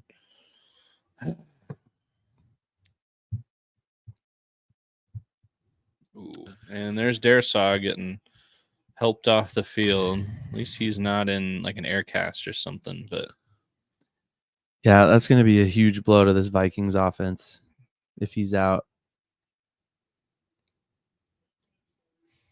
But I mean, Quessenberry, who he is not a Pro Bowler, but when he's come in, he's played well. Well, all things considered, it's a drop off, and here they're gonna knee it down. What a you got to play the long game. It's a tie game. Your guys are tired, and one of your biggest pieces just went down with a pretty big injury. I don't dislike the decision. It's not the way I'd like to. I heavily dislike the decision. It's a quitting play. I don't think it's a quitting play. I think it's we got to regroup play. So, but I see what you're saying, and I understand it for sure. It is absolutely. It's a quitting play. It's a loser mentality play. We'll see. If there's ever time on the clock and you want to score, if there's even a 1/10 of a second left, you use that time to kneel it down. You kneel it down if you're the Rams and you're not supposed to be winning this game and it's tied at half. You don't kneel it down when you should be putting your foot on the gas pedal. Just like last week, the Vikings did kind of the same thing. They, at the end of the half, they took a shot, but then they didn't get the shot, and then they rushed it up the middle. And it's a loser mentality, and it's a frustrating thing to watch. JK agrees with you, by the way. Thanks, JK. Anyways, we've made some preseason picks. We've been spinning the wheel of purple punishments. You are so far correct on 2 of your picks. I'm correct on 1. We both correctly picked that the Vikings would beat the Jets in London. Other than that, I'm not correct on any of them. Or no, sorry, I'm 2. I'm correct on 2. You're correct on 3. I had scrolled too far down and I didn't see the Giants game at the top. I was going to say, I don't remember spinning the wheel that many times because week 1 we spun the wheel, and no, we didn't have to spin the wheel. It was week 2 we spun the wheel, and it was at the podcast awards. Yeah, it was do 10 push-ups every time we said the word Vikings, which was very exciting. Yeah. And then the next time, I forget when the next time. The next one would have been I think socks on our hands. Yeah, the Texans. We both thought they would lose to the Texans, and they won. Mm-hmm. So we wore socks on our hands. And then the Vikings beat the Packers at Lambeau. You correctly picked that. I did not. So I had to take a shot of apple cider vinegar. Yep. Which I quickly washed down with some beer, so it wasn't too bad. And then the Jets, we both correctly picked that they would beat the Jets. And then the Lions, we both incorrectly picked that they would win, and they lost. So we had to drink beer out of a silly straw last week. Yeah, that wasn't too bad. Could have been worse, for sure. Like Brian said, we should have had like whistle straws or something, if that's even a thing. I don't know. Yeah, that would have been fun. Well, we'll pull up the wheel of purple punishments here in a second. We're gonna spin it. Yeah. I do want to say Paul Charchian on Twitter, he had a obvious tweet, but it needs to be said that the Vikings offense is great when working off the pregame scripted plays. He says once KOC gets past the script, everything stops working. Yep. Like just playing out the whole game then. Just Yep. playing the whole game. Or just like don't even care what they're doing. It's like once they try to adjust to what the defense is doing, then they guess wrong every time. KOC, just do your thing. Yep. Just play the game, and who cares what's on the other side of the ball? Yep. I It's agree. frustrating. Agree wholeheartedly. All right. We got to get hyped up for this wheel spin because one of us is going to spin, or one of us is going to suffer the consequences of the spin, we should say. And the other one will get to sit back and relax and not have to deal with it. And right now, it could be either of us because it's a tie game and it looks pretty evenly matched so far. Yep. And this will be on episode 64 of the Skol Hop podcast, which will come out sometime Tuesday-ish next week. Yep. Probably Tuesday, Wednesday. Just kind of depends on things. So keep an eye out for it. We're both really burpy from this. Yeah, I know. This malt beverage has a lot of carbonation. And it's really good. It's delicious. The grape ape from Lithbridge. But yeah, it's making us burp at the worst times too. As I'm trying to talk, it's like, oh, that now I'm gonna burp. All right. I'm gonna pull up the wheel here. Give me a moment. Some of the things we have on there: sit in a child's chair, eat some jalapenos. I don't know. There's some good stuff on there. Yeah. You ready? I'm ready. All right. I don't turn this up a little bit. Let's see if we can get a little of the sound effect. Here we go. That was really loud. Too loud. My bad. Cinnamon challenge. Okay, so on episode 64, if the Vikings win, Evan will be doing the cinnamon challenge. If the Vikings lose, I will be doing the cinnamon challenge. And Evan, can you explain what the cinnamon challenge is? I think it's just load up a spoonful of cinnamon and try to just down it in one fell swoop. We'll look up the official rules. I think there's a certain amount of time you can't take a drink or anything. You have to try to swallow the cinnamon. Like, whoo, buddy. All right. Well, there you go. The cinnamon challenge. That is what we will be doing. Didn't we watch a funny video about that? Yeah.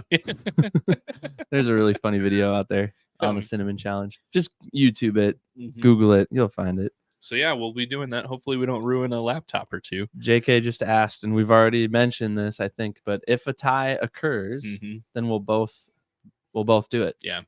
Just for entertainment value, I think that's what we need to do. Yeah. Well, because if it's a tie, both of us are wrong, right? That's true. Yeah. So I think it's only fair.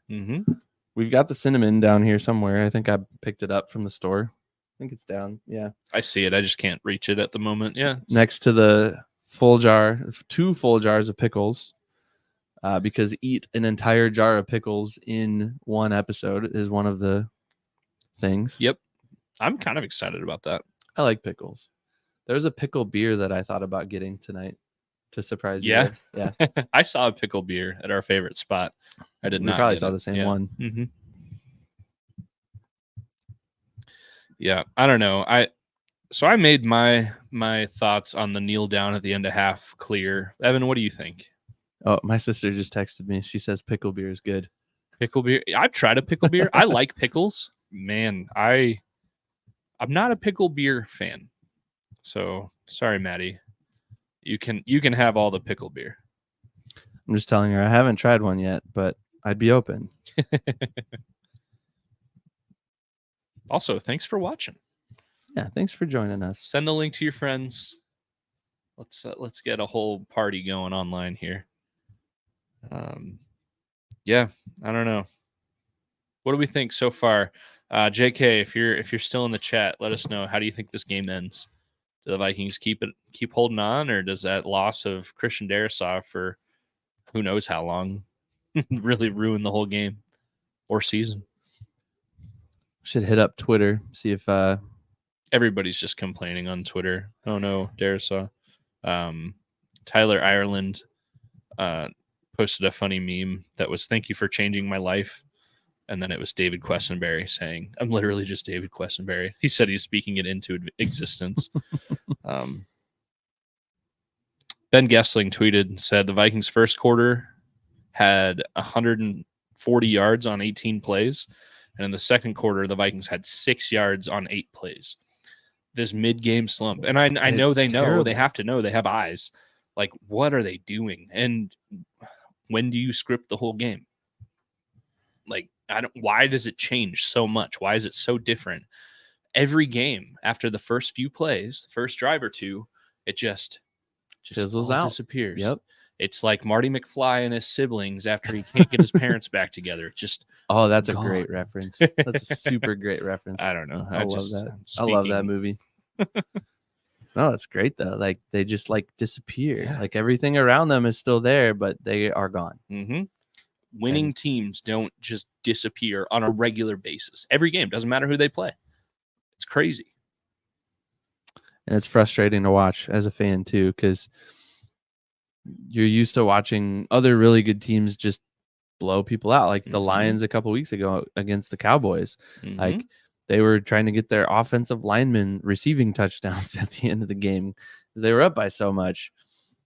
I will say that Vikings-Lions game last week, yes, the Vikings lost and the Lions were the better team, but it kind of gave me some pride in the Vikings just in the way that they fought back in the second half. They did have to come back, and they made it a game when they could have easily just laid down and moved on. So I agree with you on that. But no moral victories in the NFL. Oh, yeah, either. they lost. And a 1-point loss means the same as a 50-point loss. It's just, this right now is frustrating. It doesn't feel like a tie. A tie for the Vikings right now is a loss so far. Like, it feels like you're especially against the 2-4 Rams. Like, yeah, definitely. And yeah, they've gotten Puka Nacua and Cooper Kupp back. And statistically, Cooper Kupp hasn't done a whole lot other than the touchdown. But Puka Nacua has been statistically workhorse showing for up. This team tonight for sure. And obviously Cooper Kupp being out there, he draws some attention as well. So yeah, I think he's got 1 catch so far. So statistically not going crazy, but Cooper Kupp is still making a difference on the field. The Vikings just need to figure things out. JK says the Vikings come out hot, but only win if they can figure out not having Sammy D as their rushing attack. That's exactly right. If Aaron Jones starts getting crazy involved and like successfully, then the Vikings win this game. Because that means a lot more opportunities open up. I think we have a viewer that would appreciate Aaron Jones getting more involved in the game. We do. He might not be here anymore. Brian, I hope for your sake, just for you, not for me as a fan, but just for Brian, I hope Aaron Jones gets a touchdown. If you can believe me.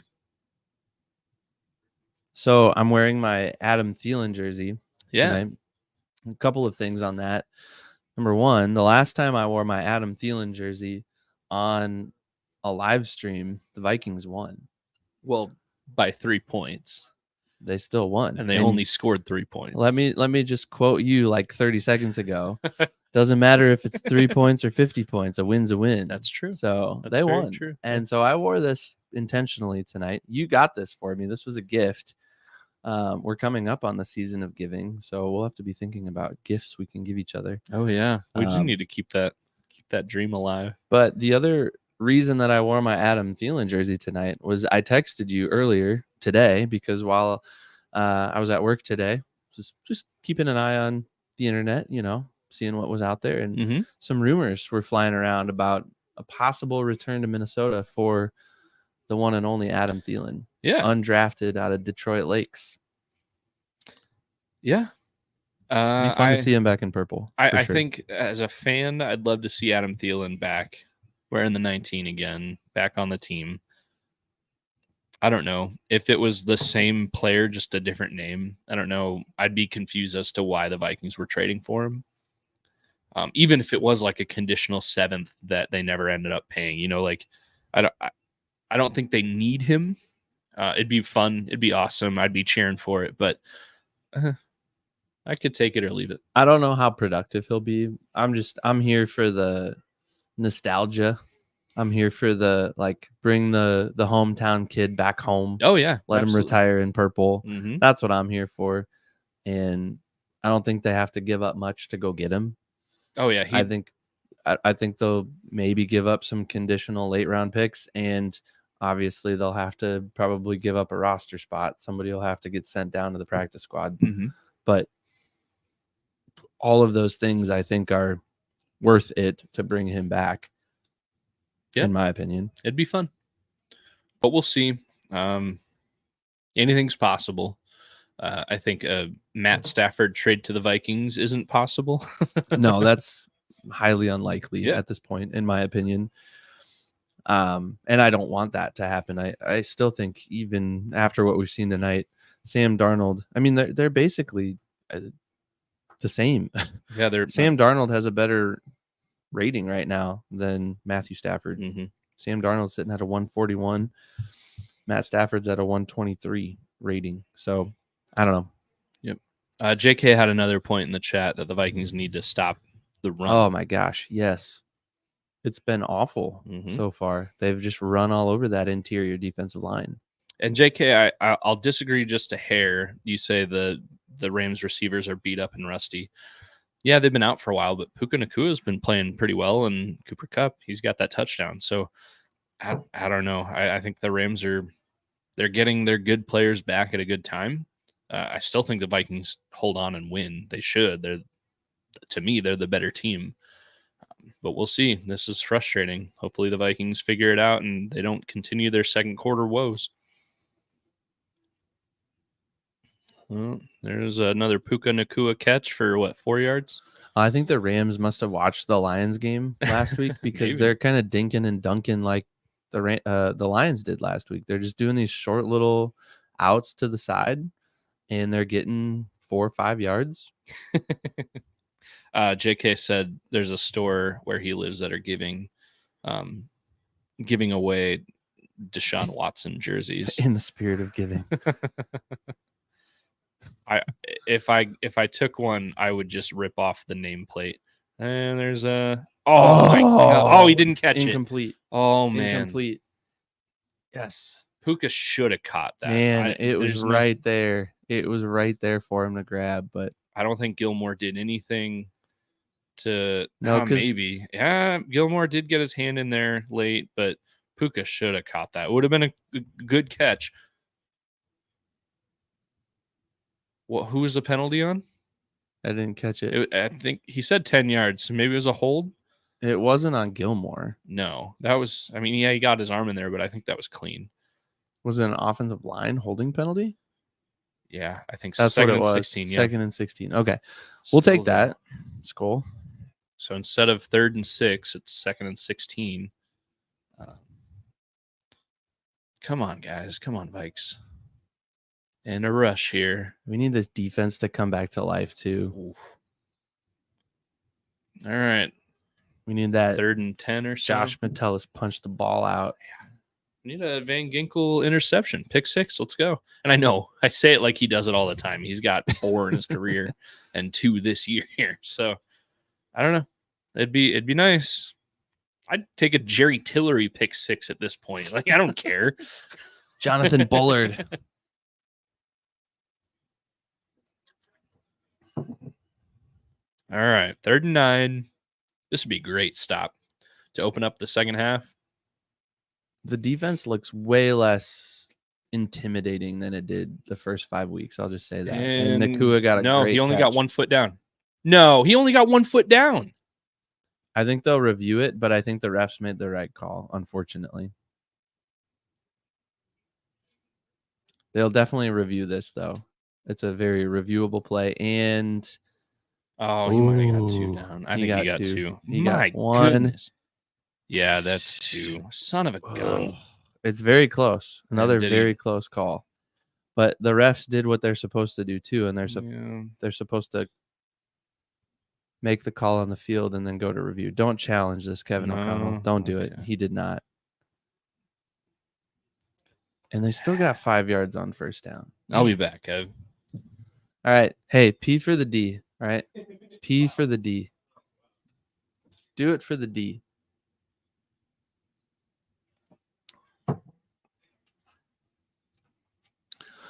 Yeah, we've definitely hit a low point in the game here. It's getting frustrating. They're showing Justin Jefferson on the sideline, visibly irked.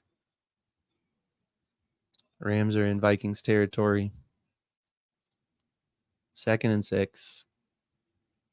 Play action. Stafford drops back. He's going to go deep. And, Harrison Smith was in coverage on Puka Nacua.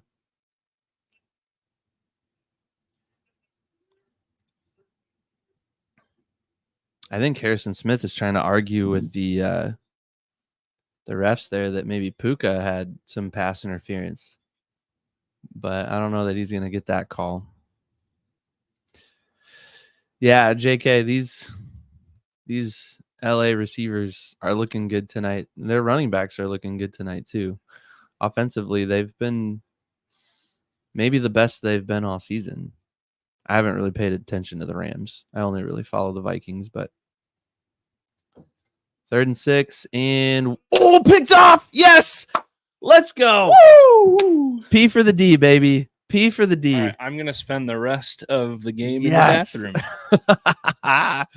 Austin, you just came into the room and got to watch that. I'm so glad. And yeah, we need some more beverages up here. What do you need? You pick whatever you want.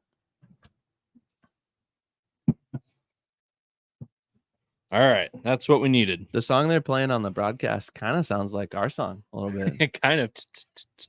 JK, to his credit, just retracted his statement about the Rams receivers being rusty.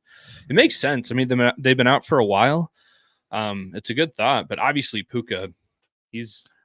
I already addressed that. Yeah, okay, but yeah. You're a little late to the game. Sorry. I was. You're good. Doing some very important things. I'm probably gonna have to go do that soon. Hey, it's only natural. This is part of it. But Skol, man. Skol.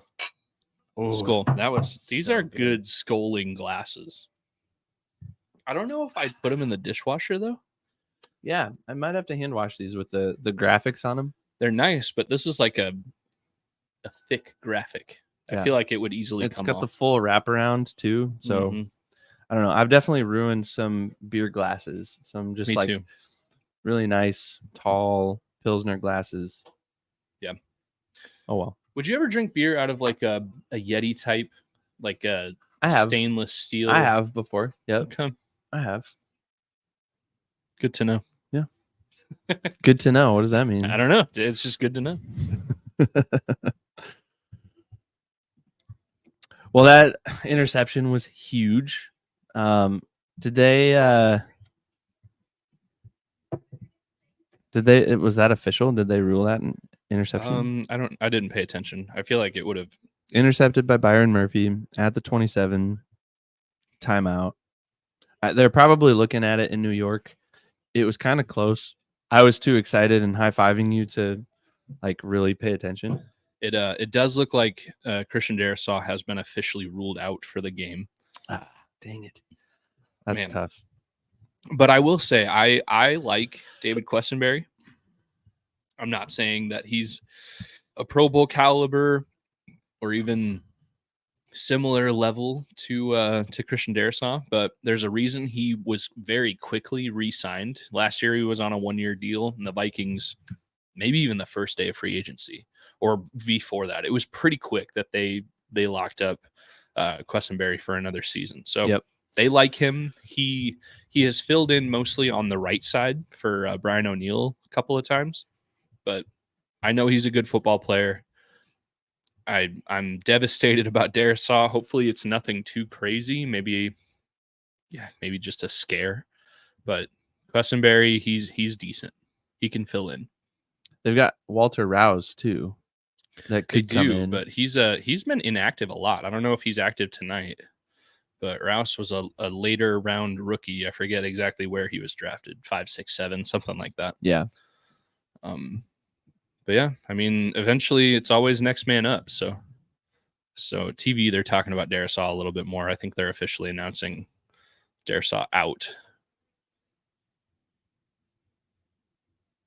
Yep, saying he put very little weight on that leg as he limped off the field. So Yep. that's a bummer. You hope we can get that guy back. Throw it, Sam. Ooh, a screen pass for Aaron Jones. First down and more. Jones kind of awkwardly got tackled there. Hopefully he's all right. He looks okay. Okay. First down. Yep, that was nice. So the first play of the second half for the Vikings offense was a 5-6 yard rush, and then immediately a screen to Aaron Jones for 10 or so yards. He definitely got the first down. Maybe like 11 or 12. Mm-hmm. I've been sitting for 2 hours. Yeah, man. I'm gonna. I was thinking about like grabbing a pillow or something. We got very nice bar stools, but they're still pretty flat.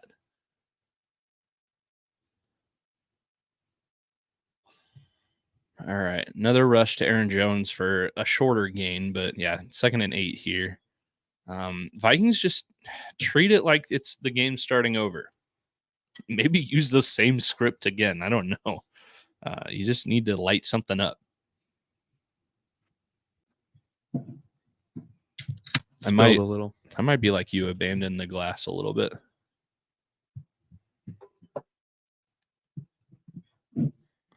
All right, Vikings 2nd and 8. They've already gotten 1 first down in the second half so far, and a pass to Jordan Addison, who gets. He's fighting. He's right at it. He's fighting for that first. He might be just a hair short, but he was about to be a yard short. That was a good start. That was a good spot. Sorry, is what I meant to say. Good spot. Good spart. Good spart. JK, you mentioned the Rams receivers. What do you think about the Vikings receivers? And I'll give an update on my parlay bet here shortly. Progress is being made. I think that was a pretty generous spot. I hope. Well, look, he finishes it off pretty close. I don't know if he officially got it, but they gave it to him. Yep. Snap the ball. Snap the ball. Okay, and it's a run up the middle. Aaron Jones gets 3. Yeah. 2. All right, so I've been talking about my 9-leg parlay. I need the Vikings to score 28 points or more. They're at 14. They're halfway there. I need Cooper Kupp to get 7 catches. He's got 3. I need Jordan Addison to have 50 yards receiving. He's got 22.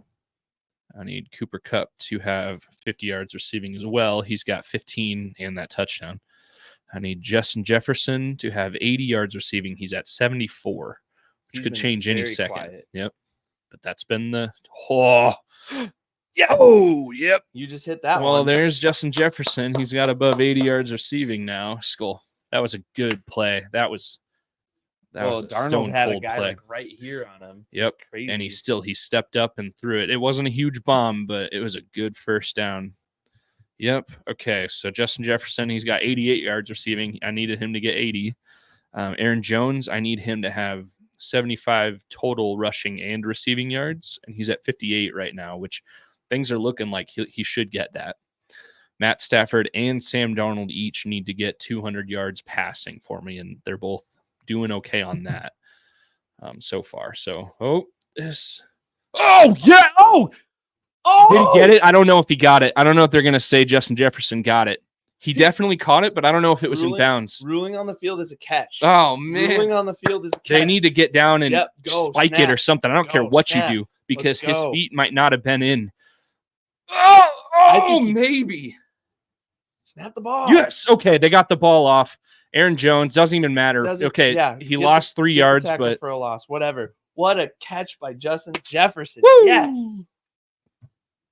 That was a really good high five. That felt great. Okay, did he actually catch that? I think he trapped it like up against his head. Mm-hmm. Golly, that guy is so good at playing football. He might have got that. I don't know. It doesn't matter anymore. It doesn't matter. They ran another play, so. Unless for some reason they stopped it and didn't show it on TV. Good grief. That was the best 3-yard loss I've ever seen because it solidified that catch. Yes, agreed. Oh, man. All right, 2nd and goal from the 8. Another rush to Aaron Jones. He got those 3 yards back. Yeah, but he lost a down. 3rd and goal from about the 5. Man. All right. So JK is basically saying that Kevin O'Connell should script 15 plays and just run those on repeat every game. Disagree. I mean, if it works, I don't disagree. I mean, there's a reason. You've got to have your best and goal. Find Justin Jefferson in the corner play right here. Well, and look for one of those crossers. Yep. And look, Justin Jefferson's in the middle. He might be that crosser. Get it. Oh, where's the no flag, no penalty? Ground. Why is Justin Jefferson rolled up like a ball on the ground? Unless he tripped. All right. Going for the field goal. They're showing the replay. We could see what happened to Justin Jefferson here. This might piss me off. Oh. Yeah, he just fell over. Lost his balance. I don't think he would have caught that anyways. Just the worst timing ever. He might have had a chance. I think Darnold's throwing it just like, okay, did we get a PI there? And maybe, a fresh set of downs. That's not a terrible. If that was his mindset, it's not a horrible mindset. All right, well, the thrill and automatic. What was that? A 20-yard field goal? He made it. It still counts. Man, that Skol. Well, that whole drive, at least we didn't see or feel the Darisaw loss. Maybe they changed things up a little bit, but if they did, Brian still hasn't hit on his bet. Did he need Justin Jefferson? Well, Aaron Jones, obviously. Aaron Jones. Sorry, Brian. I mean, are you just copy pasting at this point there, Brian? Jefferson is good at catching footballs. Brian said Jefferson's good at catching footballs. Yes. I don't know. I'm so glad they got that playoff. I don't think they would have upheld that. Well, I mean, that catch netted 3 points for the Vikings, and that could be the difference of this game. It could be. I mean, it would have been the difference in last week's game. It could be the difference between you doing the Cinnamon Challenge and me doing the Cinnamon Challenge. JK has Justin Jefferson in his. There you go. Yep. Yeah. Well, Brian's been saying all game. Yep. That wasn't Aaron Jones. Aaron Jones. So, all right, 17-14. Man, that catch, I'm gonna, like Sports Center this week is gonna evaluate, and like that'll be kind of a story after tonight. Like, would they have ruled it a catch? Well, you've already found a slow-mo replay on Twitter. Will Regetz on Twitter he's saying, "Are you serious, Justin Jefferson?" But I mean, it might have been, and maybe with the perfect freeze frame and seeing it all, but it counted. So it was a catch, but I don't know if it would have upheld replay. Well, just props to the rest of the offense for hustling up, getting up there, and snapping the ball, and Sam Darnold for leading the charge on that, because you could see him telling him, like, let's go. Yeah. Let's get up there, and let's not give him a chance to. Oh, KOC too in his ear screaming, let's go. He had go, right? Get up there. Don't give him a chance to review it. Don't give the Rams a chance to challenge. Just go. I mean, the way this game's going, it could come down to the last possession. It could. And it could be a 3-point game, and that 3 points could be the difference right there. Well, that was points off turnovers too, so that helps. I mean, that feels like a free drive. Good points. And the total stat is dead of KOC winning when he's being undefeated, when he's tied or wins the turnover battle. That's dead because they tied their turnover battle last week against the Lions and lost. But the stat, you could change it up a little bit, and he's still undefeated when he wins the turnover battle. So and that's still true right now. That's the only turnover of the game. So, let's see. And the other stat that kind of went dead last week against the Lions was when the Vikings score first, they usually win. And they scored first and didn't win last week. So we're losing Brian. He's going to bed. Got an early meeting or early morning on a Friday though. I don't know. I question your life decisions, Brian. You've got an early morning too, right? We'll see. We'll see. I mean, I've got a morning. It's not super early, but it's a morning. All right. JK's hyping Brian up. He's saying Aaron Jones is going to get that win. Ooh, good defensive stop. Good stop. Kyron Williams got stuffed at the line of scrimmage. Oh man. All right, Evan, how are you feeling? I feel like I'm not going to do the cinnamon challenge. I'm already renewed. Points right there after losing a top 4 player on your team in Christian Darisaw. I mean, we'll see. I don't know.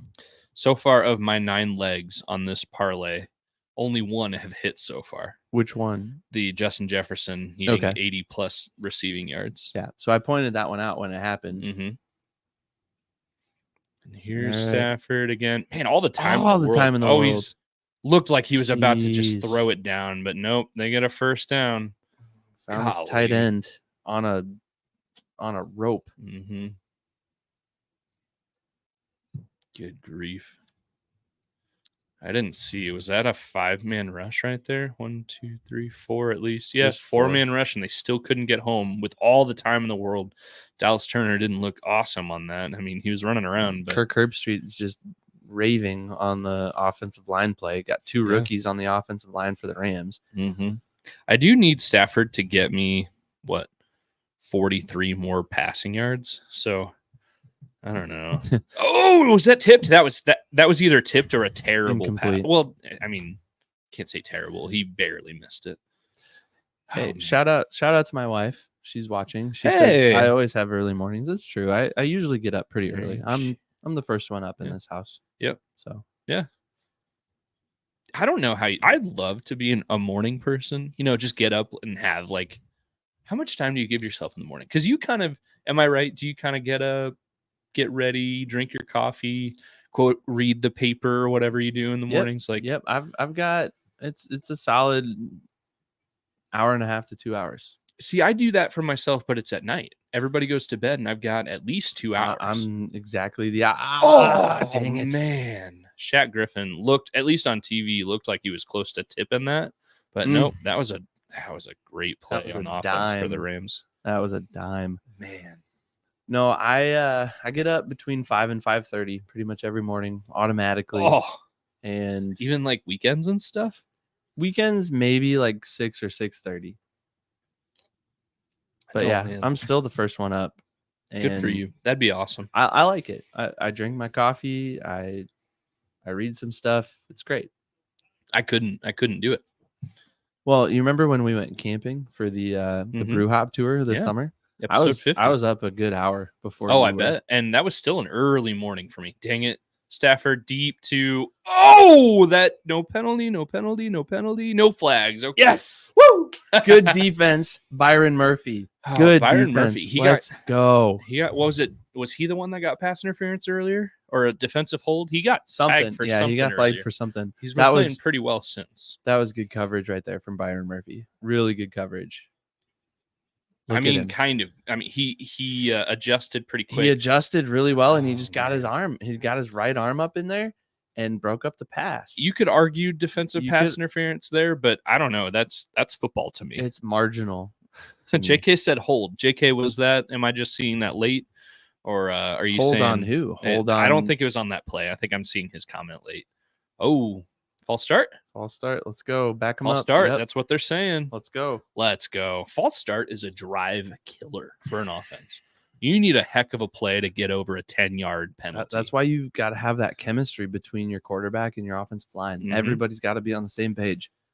You've got to have it. And that was on Rob Havenstein too, who is currently, excuse me, I got the burps again. Currently, Havenstein, I think he's their best offensive lineman, at least healthy offensive lineman at the moment. JK, are you saying it was Byron Murphy that held? Yeah, a few minutes ago. Yeah. Okay. When I said Byron Murphy got called on something, it was a hold. Oh, jeez. Man, Puka, there he is. He's going to kill the Vikings on defense. Wide open. Grief. I do got to give credit. The Rams offensive line has been playing. They're what's keeping them in this game. They're giving Stafford enough time most of the time, and good grief. Against this Vikings defense, that's not easy. Look at that. Look at that room that Stafford has. Puka's got 106 yards. Yeah, golly. Jeez. He's wide open right in the middle of the field. Well, he just found that spot in the zone and credit to Stafford. He found him. They're at the 27-yard line. Honestly, I think that's the Vikings' weakness on defense is the zone. Maybe, yeah. That's a good stop on That the was a run good right there. stop. But like when they play man and when they just blitz, so I just watched Remember the Titans with my English classes For the 20th time this probably semester? for the like 100th time. I watch it every year with my kids in school. But anyways, that one scene where Coach Yost, they're in the championship game or something. We will blitz all night. I don't want to see another one of them gain another yard. And like he's just really animated, and that's what I think of when I think of Brian Flores' defense. He caught Dang that. it. And it might have been a defensive pass interference. Golly. Yep, it's a flag, and it's going to be defensive pass interference. And Zach Griffin. All right. 21-17. Yeah. They got to stop it. What's been going on with this Flores defense? I know. Is it just that the tape's out there now and teams have shown the cracks in the he like grabbed his arm. I mean, that's plain defensive pass interference the whole day, and credit to was it Robinson for the Rams for making a heck of a catch. Stafford made a heck of a throw, and that's a Jefferson-like catch. That was textbook. That was great. Don't they play? Isn't this a dome? Why are the flags on the goalpost? It's like an open air, but covered stadium. SoFi, like from like side to side, it's open, but up above, it's covered. All right. So, well, John Kriesel earlier on Twitter said settling for a field goal earlier is going to haunt the Vikings. So far, should be tied, and they're down by 4. I gotta pee. All right, P for the O. Yeah. All right. Oh man, what do we think, chat? Do we think the Vikings are going to come back? Do we think they're going to hold on and end up winning this game? Do we think it's going to be a 5-2 Vikings tied with the rest of the NFC North, except for the Lions who beat them? I don't know. Oh, JK, what a there it is. Go for the O. You found it. You found it. You got to tell Evan when he comes back. Oh man. Well, at least that helped me on my my bet here. Stafford only needs one more yard to hit over 200 passing yards. Sam Darnold for me needs to get 27 more passing yards to hit the over. Somebody's hitting the unlike button. That's okay. We'll take it. We'll take every engagement we can. Yeah. I don't know. Skol Vikes. Let's go. Game's not done yet. There's plenty of time. Hopefully they get it going. Would be nice to hear some news about Christian Darrisaw. So far, I think they've just ruled him out for the game. That'll be interesting to see what happens there. Twitter is saying Vikings need to make a move for a defensive tackle. I would agree this last drive, they did pretty good against the rush in the middle. But yeah, defensive tackle would be good. Defensive backfield cornerbacks haven't looked awesome this game. So I don't know if you need a desperation move for a good guy. JK had a good offense version of P for the D. You just need to read the chat. He also said no news on Darrisaw. Well, it said about Darrisaw. No news is usually bad news. So yeah, I agree with both of those sentiments. I definitely goad for the O. You goad. And you know what? I'm notorious for this. I'm gonna have to go for the O again sometime soon. Tiny bladder over That's here. All right. I work from home. I don't have any reason to hold it ever, so I've trained myself just to go immediately. Tiny tank. I'm here. I'm back. I'm ready to go. Brian's not here anymore. Yeah, come on, Brian. I washed my hands. Last year, he accused me of not washing my hands. It's a moot point at this point. All right, touchback for the Vikings. They get the ball back down 21-17, which is mildly annoying.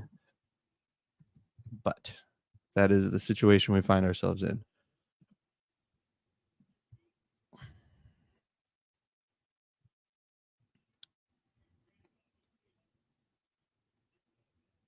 They're showing a lot of Dodgers fans in the stands right now. Dodgers made the World Series, of course, playing the Yankees. That'll be an interesting World Series for sure. Aaron Jones gets about 4.5, 5 yards on first down. My wife just commented, and I have no idea what she's talking about. I don't know who you're talking about. Sorry. Don't know who that is, babe. I'm assuming it's a female celebrity, and I don't even know how to pronounce it, so I'm not even going to say it out loud. The rugby player. Okay. All right. Yeah.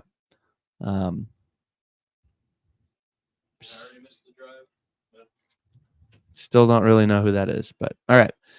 Darnold gets it off to Johnny Munt, I think, for a gain of 3 or 4. No, you got a first down there.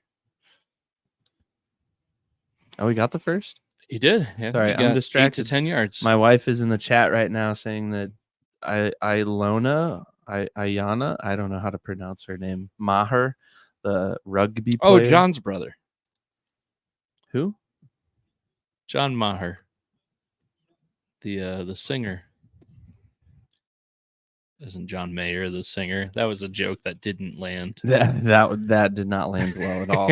I did not know what you were talking about. You know what? Your wife laughed, okay? And if she didn't then, she did right then. So Aaron Jones got nothing on that play.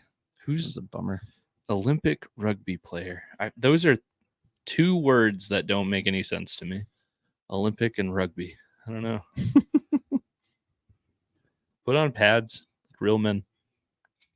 Something I'm noticing on the broadcast, this red orb defensive alert that comes up on almost every play.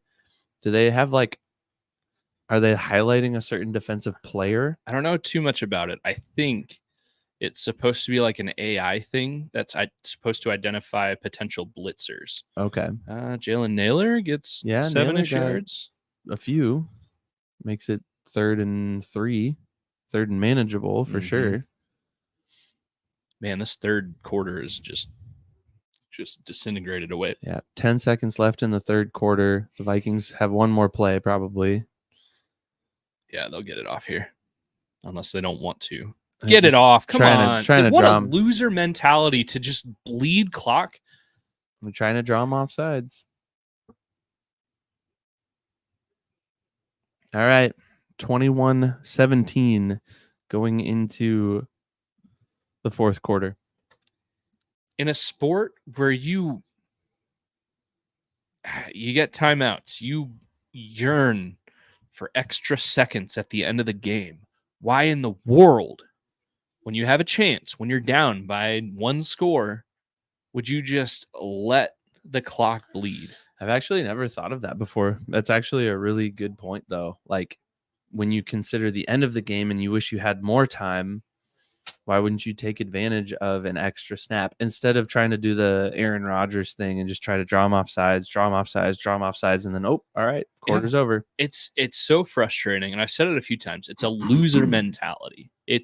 You think it's strategic. You think it's being smart to okay, we'll just run it down, and then we'll take the commercial timeout and get the perfect 3rd and 3 play. No, just be good. Just be bigger, stronger, faster, run the ball, throw the ball, it's not hard to gain 3 yards. And I know it's super easy for me, this, dumb 30-something unathletic guy that doesn't work in sports. But if it's easy enough for me to see that you need to put your foot to the gas pedal, if you're up by 30 or 1 score, go ahead.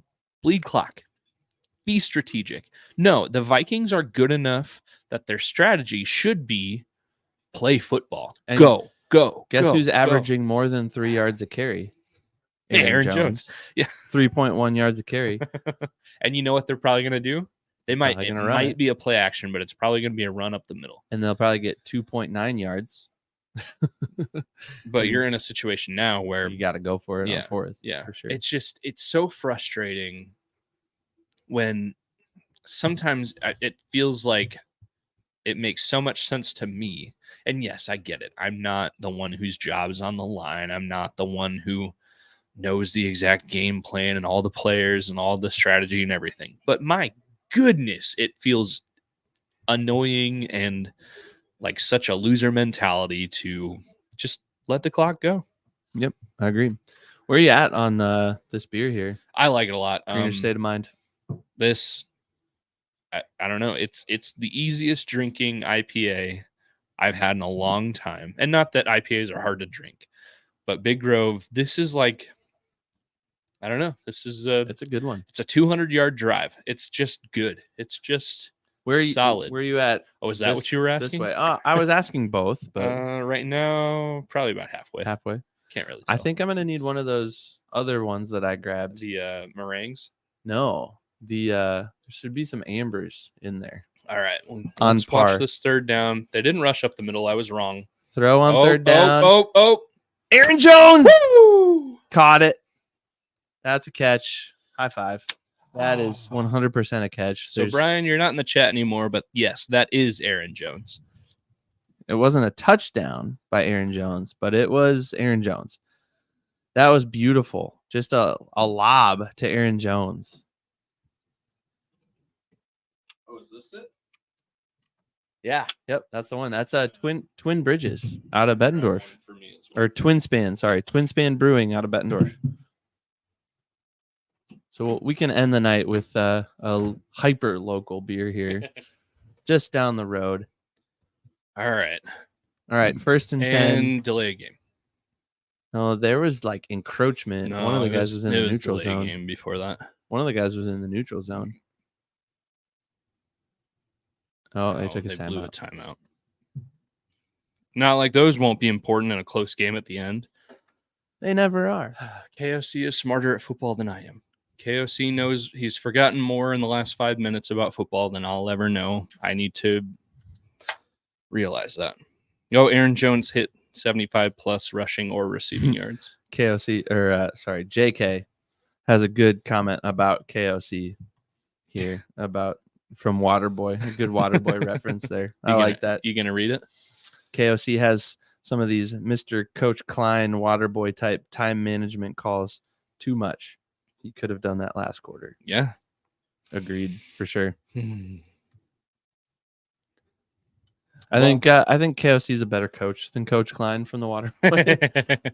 Is Klein the Fonz? I haven't seen that movie in a long time. Yep. That's such a funny movie. It is. It's a good movie. Adam Sandler, man. He doesn't miss. I like Adam Sandler a lot. All right. Update on my parlay. Vikings need to get 28 points. I don't know if that's happening.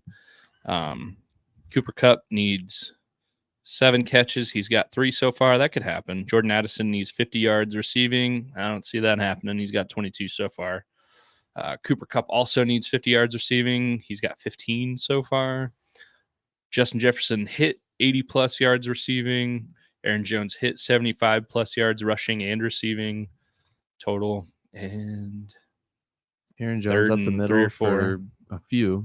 Matt Stafford needs 1 more yard for me to hit 200. And Sam Darnold has more than 200 rush or passing yards. So what all has hit now for you on that? Justin Jefferson has hit. He's got more than 80 receiving yards. Aaron Jones has more than 75 rushing and receiving yards combined. And Sam Darnold has more than 200. And so I've got 1, 2, Stafford's 3, 1 4, yard away. 5. Right? Yeah. I've got 5 more things that need, well, it's 6 more things that need to hit. The Vikings need to win as well. Which, come on. All right. Rush. Good move. Run the ball for a first down. God. Man. He was, man. Go for it. Nope. They're not going to go for it. He's going to kick it. Darnold made such a good move in the pocket right there. He stepped into it rather than bailing. And I think he had Aaron Jones in the back of the end zone too. Well, Naylor should have caught that. Yes. Oh, Naylor should have caught that. Here we go, 20-21. Unless Reichard is no longer perfect, he's perfect. All right. 2021 Rams are up by 1 with 12 minutes and 47 seconds left in the game. The Vikings need to stop. I mean, this is very similar to last week. We need this defense to step up. That was frustrating. That was, and initially I started yelling at Darnold to run the ball for a first down. No, that was on Jalen Naylor. He should have caught that. Yep. But to be fair, you know what? Darnold, we need Adam Thielen. They need to. Sorry, keep going. To be fair, Darnold had Aaron Jones in the back of the end zone. Darnold could have also just run it himself. Maybe there were a lot of options. I'm not blaming Darnold for that play, but yeah, ultimately it comes down to Naylor just bringing the ball. You put that ball on Justin Jefferson in the same spot, that's a probably catch. Catches it 9.8 times out of 10. So yeah, it's frustrating. But yeah, I think of all the options, I think without seeing it again in slow-mo and from 12 different angles, I think Darnold ultimately made the best decision at that moment to toss it to Naylor, because Naylor had it in his arms. He tried to catch it with his arms, not his hands. And again, I'm some 30-something-year-old unathletic podcaster, so what do I know? And I can't hold it up, but man, that would have been huge. This Twin Span Brewing out of Bettendorf, Iowa, Czech style amber lager called Twin Sister. It's pretty good. Oh, okay. I haven't opened it yet. I'm still working on my greener state of mind. We've tried a handful of different things tonight. We've got 4 different beers tonight. It's good stuff. I like it. We like good beer here at the Skol Hop. We're all about the beer. If you're an Iowa brewery out there, even if you're watching us in hindsight, and you know what, hit us up. Just like or Liftbridge out of Stillwater, Minnesota. Yeah, if you're any brewery at any all, brewery, yeah, we'll try it.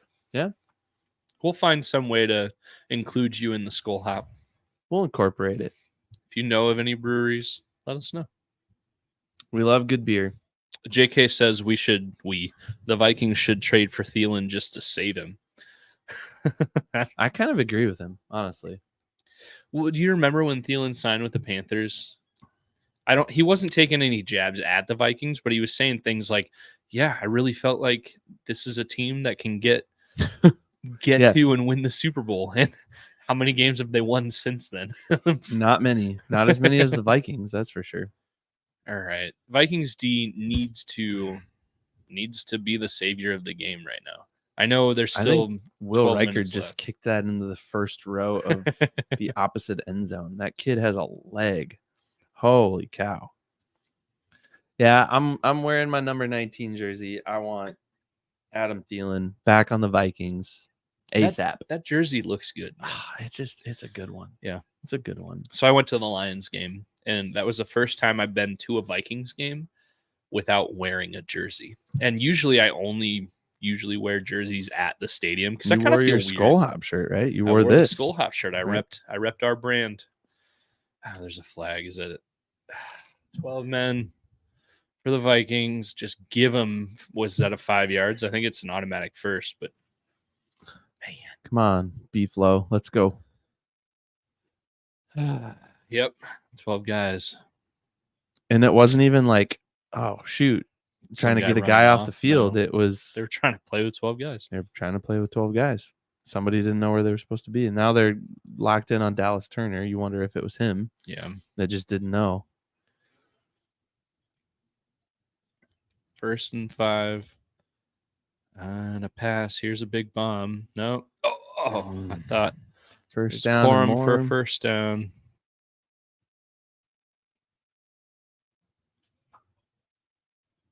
Oh, JK wants to send us some beers. Yeah, he did mention that like last year, one of our last lives. We do not have a P.O. box, but hey, JK, if you send us an email to theskolhop@gmail.com, I've got an address for you. If you really want to send us beers, you don't have to. We'd be glad to accept it, but if you send us an email, I got an address for you. We'll try a beer from anywhere. Yeah. That naked bootleg. That was Kirk Cousins, like bread and butter. The number 3 tight end, Al Michaels just said. So that's good news. We're connecting to everybody here, Matthew Stafford. At least that hits another part on my parlay here. So I've got 4 of the 9 picks. Justin Jefferson got 80 plus yards. Almost 50% there. Aaron Jones has 75 plus yards. Matt Stafford and Sam Darnold have both gone over 200 yards passing now. So just need a few other things, but mostly a Vikings win. Yeah. All right. Cooper Kupp and Jordan Addison need to do a lot of work for me. Good run stop there. Is Corum number 22? Yeah. Mm-hmm. Where's Kyron Williams been? I don't know. They might have slowed him down a little bit because he was playing a lot, and I don't know if he got banged up. I'm not sure. Twitter might be able to tell us. Or he's in the offense right now.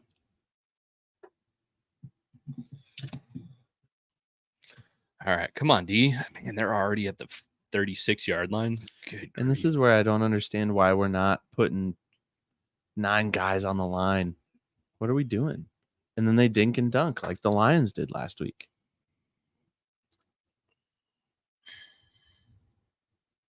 There needs to be a shirt made, dink around and find out, or something like that. Hey, I mean, we've got a Sammy D shirt. Yeah. Dink around and find out. Except it wouldn't be a Vikings shirt. It would be a Vikings opponent shirt. Gink around and find out. Ooh, I like it. Raven, I'll know if you're still in here if I see a gink around and find out graphic. She should know who Andrew Van Ginkel is. Yeah. She's watched enough Vikings football this year. Here we go. Interception, right? Well, you can't get an interception on a rush play, but you got to stop him. Yep. Blow the whistle. There you go. Okay. It's going to be 4th and 1. Ooh, they're going to go for it. They don't have to. Kick a field goal, you're up 24-20.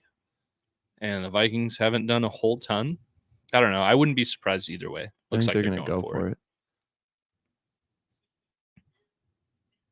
Factory of Sadness. Sounds like a great place. I'm sure their beer is fantastic, actually. But having never heard of it before, it sounds like a place I want to visit. JK, have you ever been to, is it Brewdog over there in the Ohio area that has that hotel and their big brewery? I think it's Brewdog. I might be wrong, though. Oh, no. First down. Son of a gun.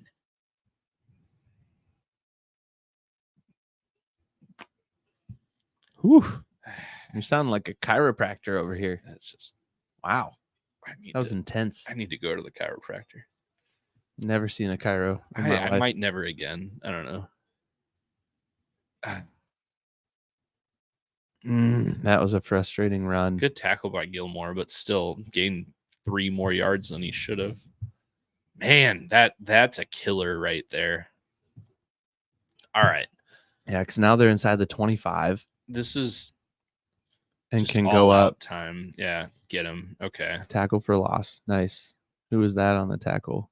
It's like Grenard there. Grenard, yep. Okay. Okay. No, I think he's just waiting for the whistle. All right. Let's go.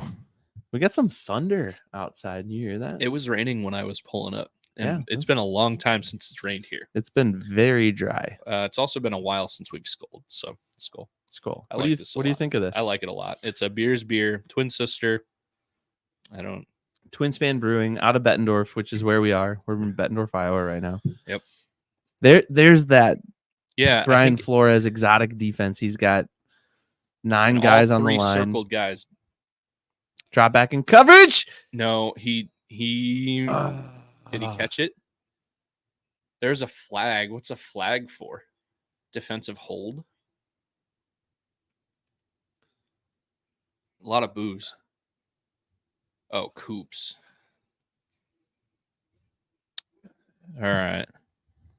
JK says Brewdog is in Columbus, and it's super cool. I'm going to turn up the volume on the broadcast here.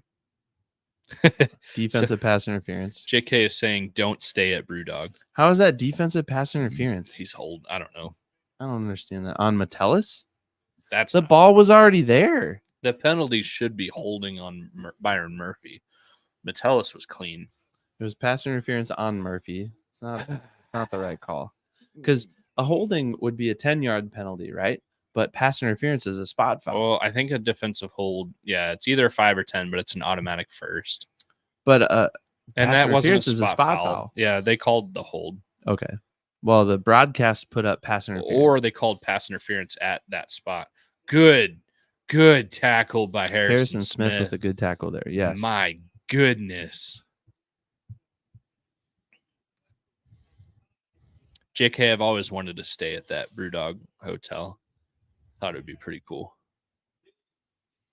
Yeah, Justin Jefferson, he's on the screen now. He's been very quiet since this whole half, pretty much. He's got 100 yards. That one catch that may or may not have been a catch. He's got 115 yards, but he's not on the scoreboard yet himself. Mm-hmm. And JK needs it. Yeah. We need it. The Vikings need it. Another run. Oh, and you're just going to... 6 yards. The next couple of plays are going to define the game for the Vikings. Yep, 6-7 yards. Clock continues to run. The Vikings are at 2 timeouts. The Rams have 3.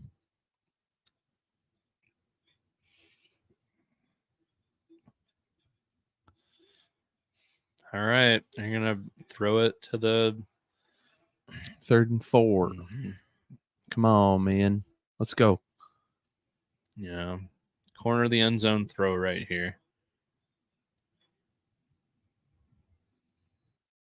I thought that was a rush 3. That's not the Vikings defense we've seen. This is frustrating.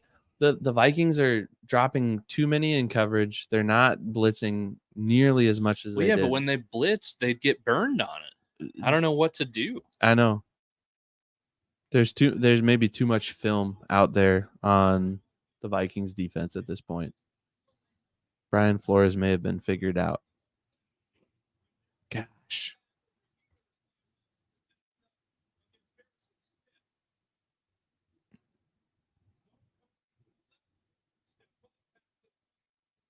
That's frustrating.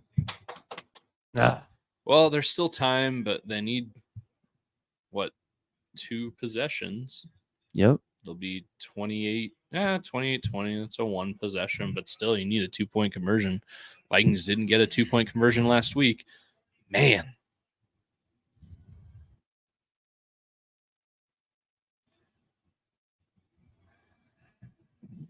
All right, 28-20. Oh, man.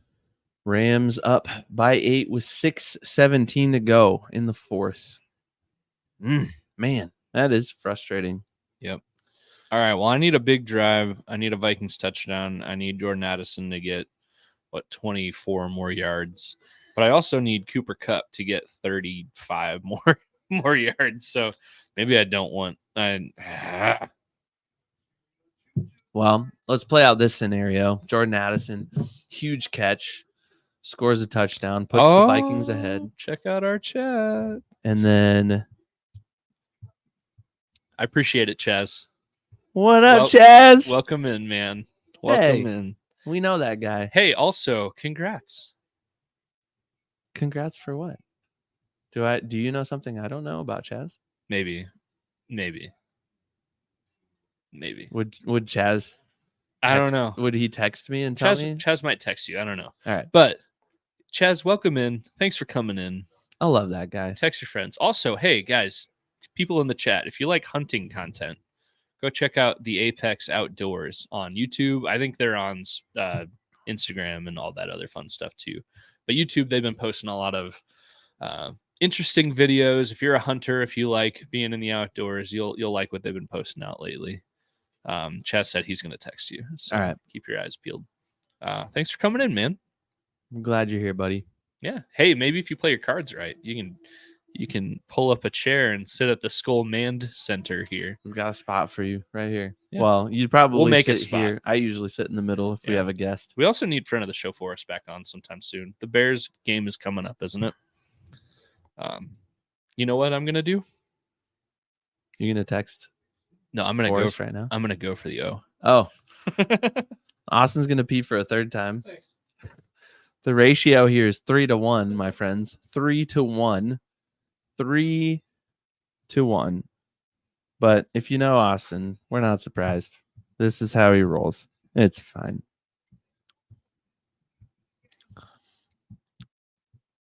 All right, we're back from commercial break.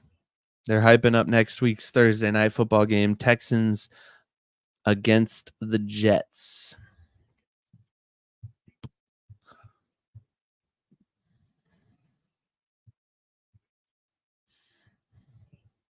Oh, Chaz just texted me. Texting him back. Texting him back.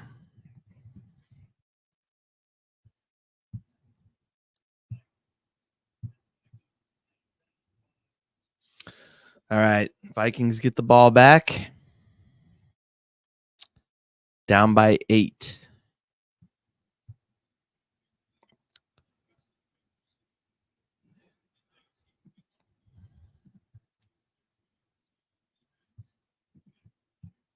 .6:17 to go. Vikings with the ball.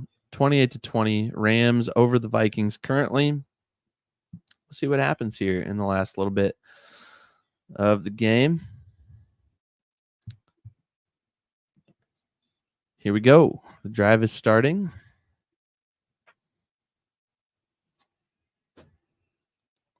And play action on first down. Sam Darnold, time to throw. Dumps it off to Josh Oliver. Gets the first down and plenty more. Nice. Nice 20-ish yard play right there. Did Chaz text you? Yeah, he did. This is what he Skol. texted me. Skol, man. Skol, Chaz. Skol, Chaz. Skol. Welcome to the club, my friend. Yep. Welcome to the club. It's a fun club. Interesting club. Fun club. Great play by Josh Oliver there. Yeah. Can you imagine if somebody that actually ran like a 4.40 would have caught that ball? Got the Vikings into Rams territory. And I don't love the run, but it's necessary. But at this point in the game, I don't know that you got to be super aggressive here, though. I think you do. This could be your last opportunity to have the ball. I don't know. Depending on how long this drive takes, and the defense hasn't done much of anything, I think can't lose 20 yards on a sack. You can't lose that many yards. Holy buckets. That was terrible. That was terrible. Yeah, Chaz, I agree. That was brutal. Also, Chaz, you'll need to remind me when we play in fantasy football because that'll be a fun week. Oh, didn't we already play? I thought we already played. Do we play again? If we play again, it'll be in the championship. So, like I said, I don't know if you're getting the ball back. 4:25 and counting. Mm-hmm. And what is it? 3rd and 3 miles, maybe.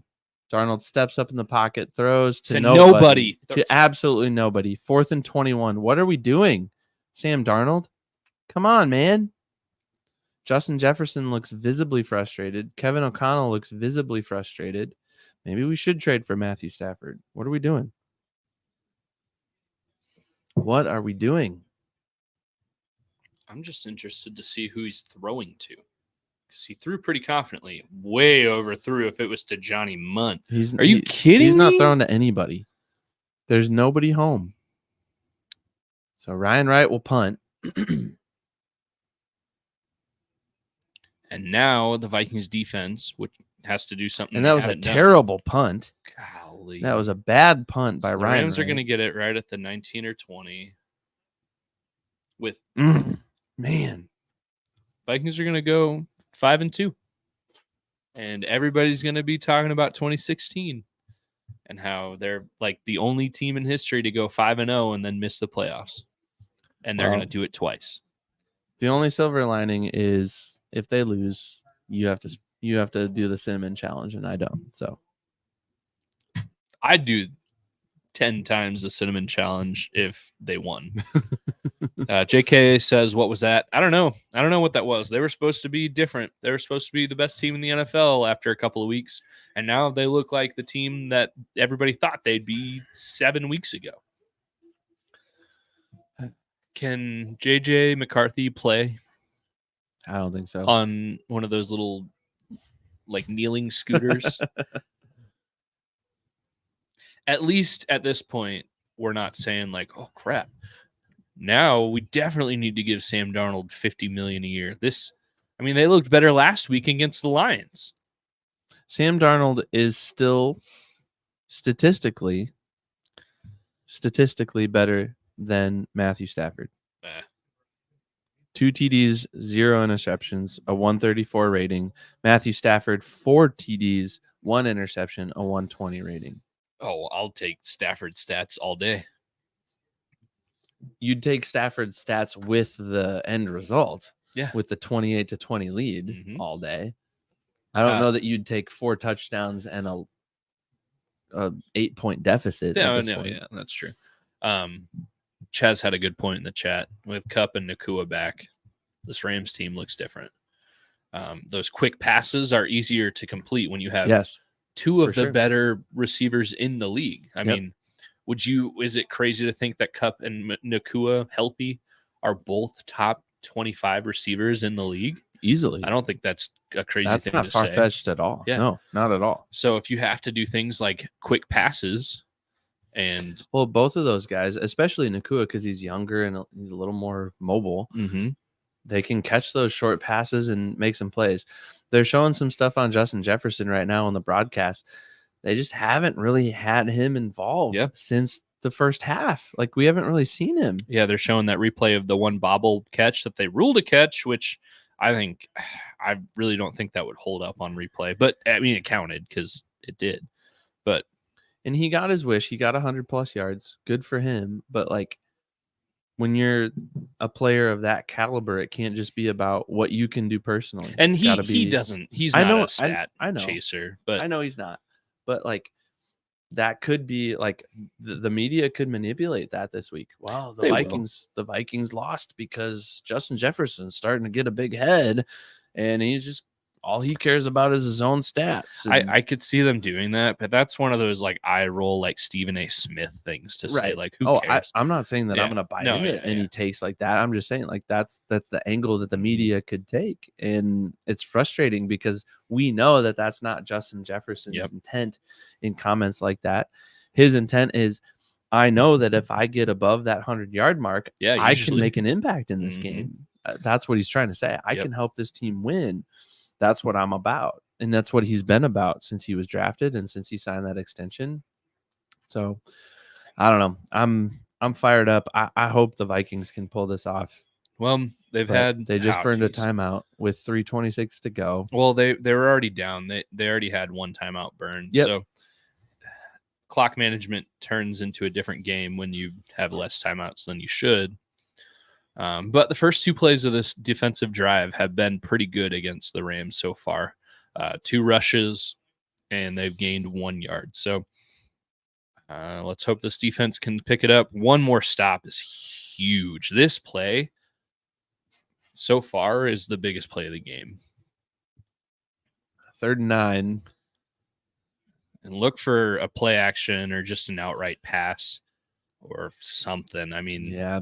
The Vikings have to do something here. A sack here would be game changing, but I don't know. It feels like the Rams are about to throw for 15 yards. All the receivers are on the left side. Formation. He wants Nakua. Oh, and he got something deep. Yeah. He got Kupp. Dang it. Gosh. Man. Well, yeah, Justin Jefferson's shaking his head on the sideline. Come on.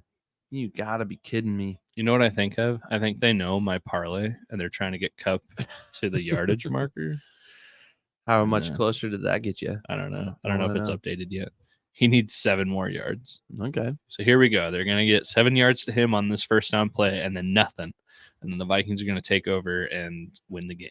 After that, if the Vikings win, do you hit on everything? Well, I would need Jordan Addison to get 27 more yards receiving. Cooper Kupp. So he scores. Addison scores the final touchdown. Kupp needs 3 more catches for me to win this. That's one of the things. And the Vikings just called their last timeout. Yep. This is it. I mean, the Vikings, they deserve to lose this game. Yep. They have played to lose. They deserve to lose. Trap game completed for the Rams, in my opinion. Man, this sucks. I hate watching games like this. 2 weeks in a row. And this one looks worse than last week. Well, 2 games in a row. Same week. After this, they get what? 8-9 days. Hey, we got a new face in the chat here. Sam Darnold equals Case Keenum? No, Case Keenum won a bunch of games for the Vikings. Yeah, good thought though. Tim A72. I agree with you though, Austin. I think Case Keenum was arguably better at this point. Sam Darnold, other than these scripted plays, hasn't been great. I hope they don't get a penalty for a face mask. Doesn't look like they will. All right. But they've got Kyron Williams back in the game. Mm-hmm. All right. Vikings need help. They need a turnover. Can you imagine? Yeah, just get this could turn out the same way it did last week. If you get a turnover and some kind of a defensive score. The Vikings have no timeouts. The Rams have all 3, which is pretty much exactly the position the Vikings were in last week against the Lions. And there's Puka on the end around. Looks like a tackle. Take him out of bounds. No. Yeah, the clock continues to run. Man, that was a 35-second mistake. You could have pushed him out of bounds. Hugged him out of bounds. I don't know. Because they're going to take this to the 2-minute warning. Yep, and then they'll come out of the 2-minute warning with 3 timeouts and the ball. Man.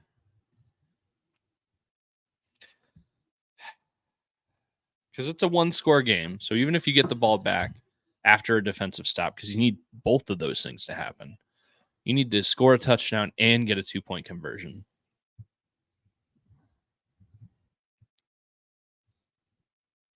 Maybe we got some more of these, right?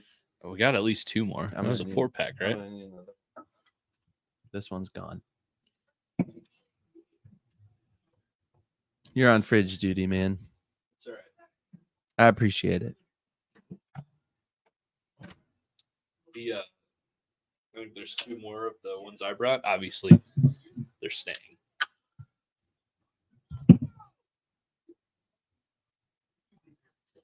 I'll never turn down beer.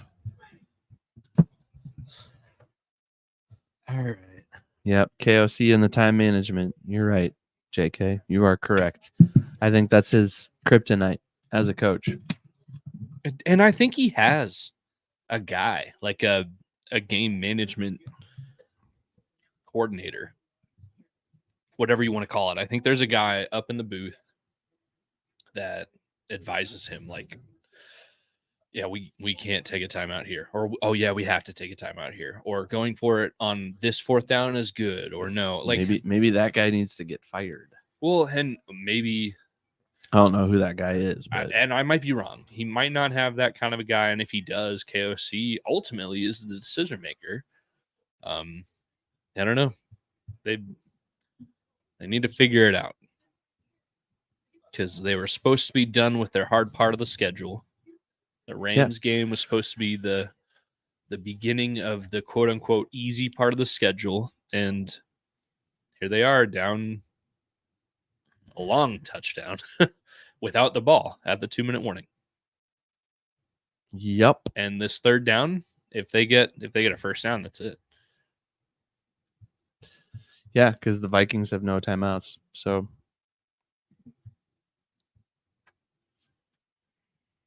yep. It's been a frustrating endeavor. I mean, those first 2 drives were great. And then since then, for the Vikings, it's been terrible. Mm-hmm. And the second half has really been miserable for both teams, honestly. Like, the Vikings have 2 field goals. I guess the Rams have been consistent. They have a touchdown in every quarter. They've scored 1 touchdown in every quarter so far. But The Rams have struggled too, I think. I mean, it's not been Yeah, but a blowout. the Rams have shown to be the better team tonight. Yeah, that's the truth. It's going to come down to this last 2 minutes here. It's going to come down this to this play right here. It's going to come down to this play. Third and what? Third and and 12. They'll get it. And there's 8 guys on the line.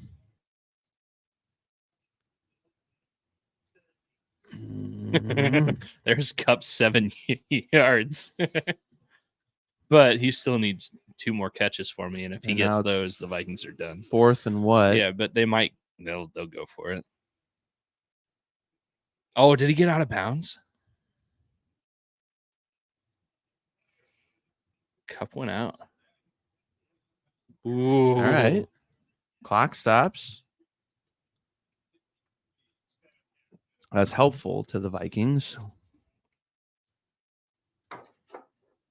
That saves 40-ish seconds for the Vikings. And now they punt instead of go for it. Maybe, unless they pull the Lions and for it. They won't fake it.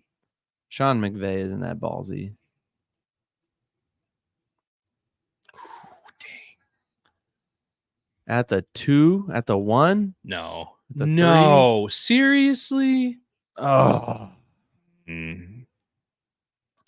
That's a dagger. It's less than a first down would have been. So I'm not going to hit my parlay. And that's okay. Hey, Tim A72, awful call to punt it. Awful call to punt it out of bounds. What are you thinking there? Probably the or to pass. not go for it. I don't know. That could have been a while ago too. All right.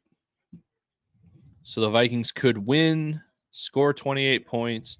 Addison could get 50 plus, but I would still need Cooper Kupp to get 2 more catches. So unless they do a bomb here and Kupp gets a couple of catches, my parlay is done. It's dead.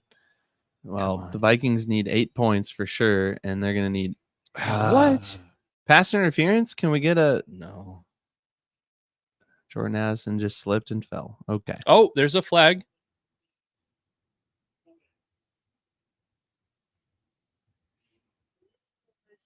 An illegal formation. Are you kidding me? They're trying to lose this game at this point. They don't deserve to win it. They declined it. The Rams declined it. Yeah, why wouldn't you? 2nd and 10. Because it's either, the Rams benefit by a yard and a half, or it's first or another down. A down at this point is worth more than a yard and a half. Yep. Come on. This is where you show Sam Darnold that you deserve a big contract next year. Are you a good quarterback or not? This is where Justin Jefferson earns his contract. Get open. Get the ball. Safety. That's game over. Game over. Game over. That is game. I think Darnold's trying to say face mask or something.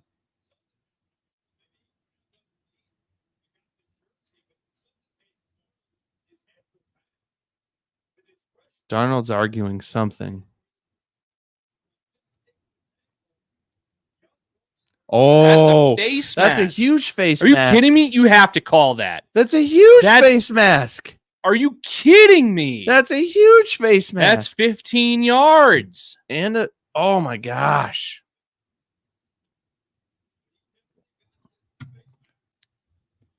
I don't know how you don't call that. That's one that the league will go back and look at. He's going to get fined for that. Young is going to get fined for that. And it's going to affect the outcome of this game because now it's going to go down as a safety.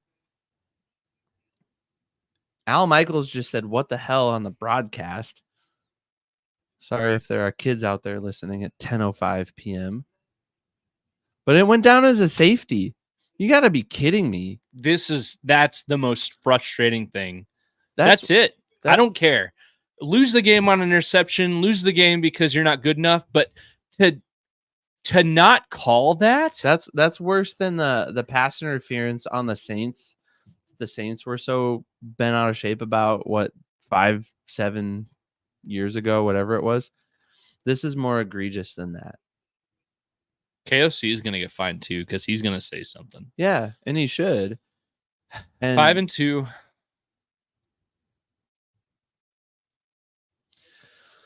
that is frustrating. Man. Golly. I'm with you, Sam. He had you by the face mask. That's the biggest bullcrap thing I've ever seen. Can you onside kick a free kick?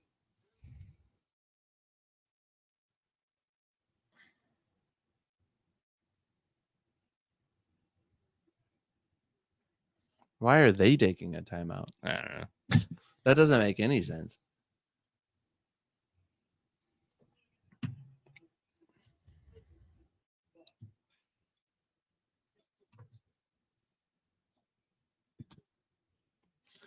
That's frustrating. It's not just frustrating, it gives me little faith that the officiating in this league is competent enough to do what they do. It gives me little faith. That should have been so obvious. Look at the replay. They're playing the replay right now. Sam Darnold goes like this, and I'm sitting in a swivelly chair and hyperbolizing what I do. But he did exactly what I did. Man, That's so ridiculous. That's Ryan Wright punted that straight in the air. well, yeah, because I think you can as long as it goes 10 yards. The Rams are going to get their third win of the season. The Vikings are going to drop to 5-2 on arguably the worst officiating non-call of the season. I mean, yeah, they probably weren't going to drive down. No, 85 yards. But a face mask to cheer for that, to be with a huge smile. Sean McVay, you should be ashamed of yourself. That is the biggest. That's more egregious than the Justin Jefferson big catch that might not have been a catch. That agreed. Sam Darnold is on an island. Everybody in the world can see his face mask. You could see it from the level 300s. And for a ref to I am very excited to see KOC's press conference because he's going to be the most passive aggressive. It's ridiculous. This is ridiculous. Bring on the Colts. Man. There are people tweeting, not a Vikings fan, but somehow this was not called a face mask on Sam Darnold. SMH.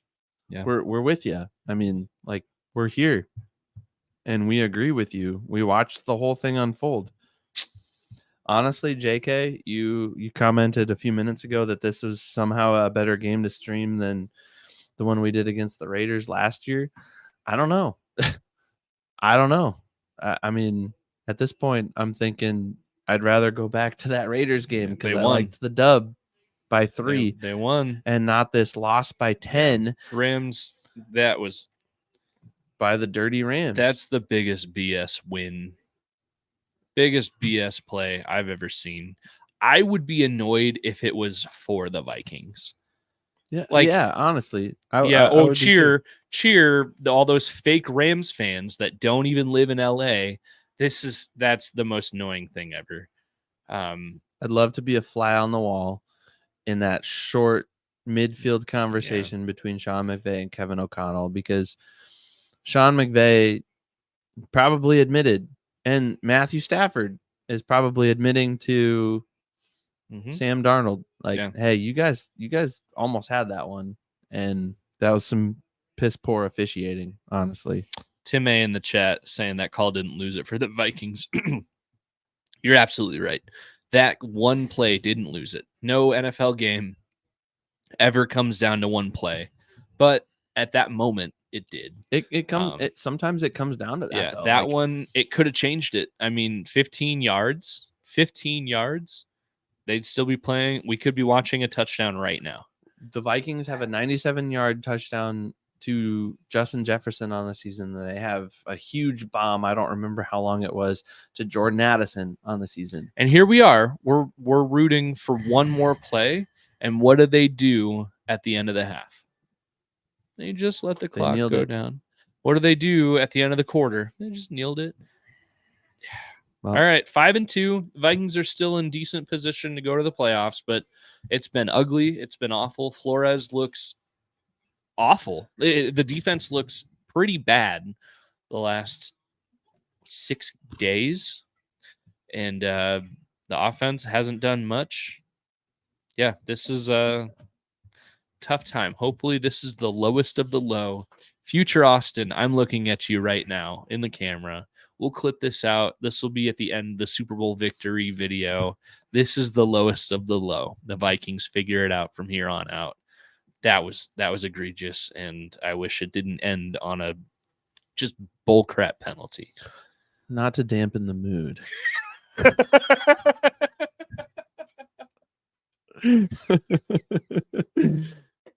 But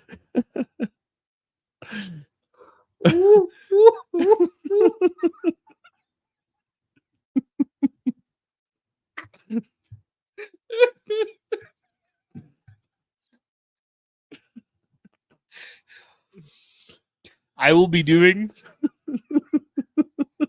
the Cinnamon Challenge, which you can check out on Tuesday or Wednesday this coming week.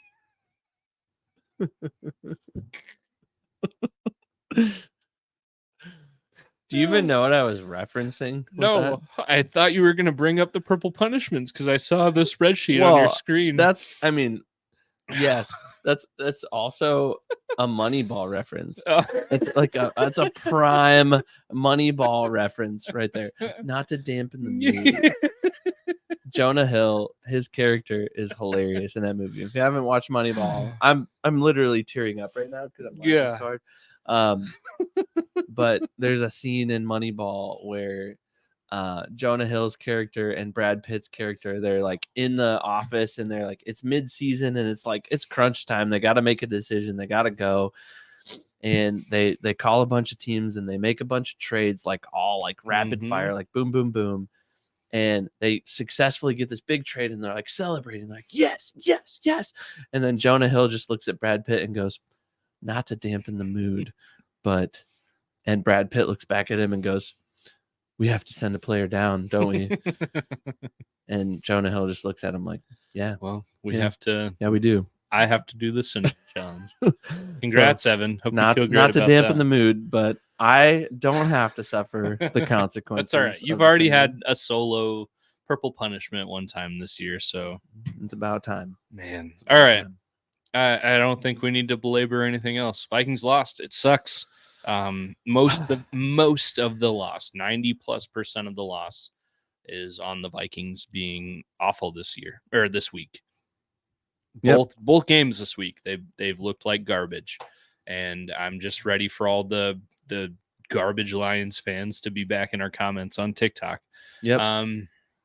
But better news. We'll be ready for them week 18. Yeah. Better news. Vikings take on the Colts in 9 days or so. Got the mini bye week. Yeah. This week. Mini bye week. Get TJ Hawkinson back. Get Dalton Reisner back. Maybe hopefully Christian Darrisaw. Yeah, maybe we'll see what's going on with that. Maybe KOC will figure out what the F to do on how to call a game after the first scripted plays. I don't know. This was rough. Vikings fans, we're here for you. If you're a Vikings fan, come back. Check out episode 63 of the Skol Hop. We will see you 64. 64, yeah. Man, that's how rough I am. 64, Blake Brandel. Yeah, this coming week. We'll wheel out, as Paul Allen says on his radio show, the Purple Davenport of Love. We'll tell you why it's not time to panic yet. It's only 2 losses. Yep. We knew the Vikings would lose, and we'll be here for all of it. The good, the bad, the ugly. Join us, episode 64, this coming week on the Skol Hop. Signing off for now, and until next time. Skol.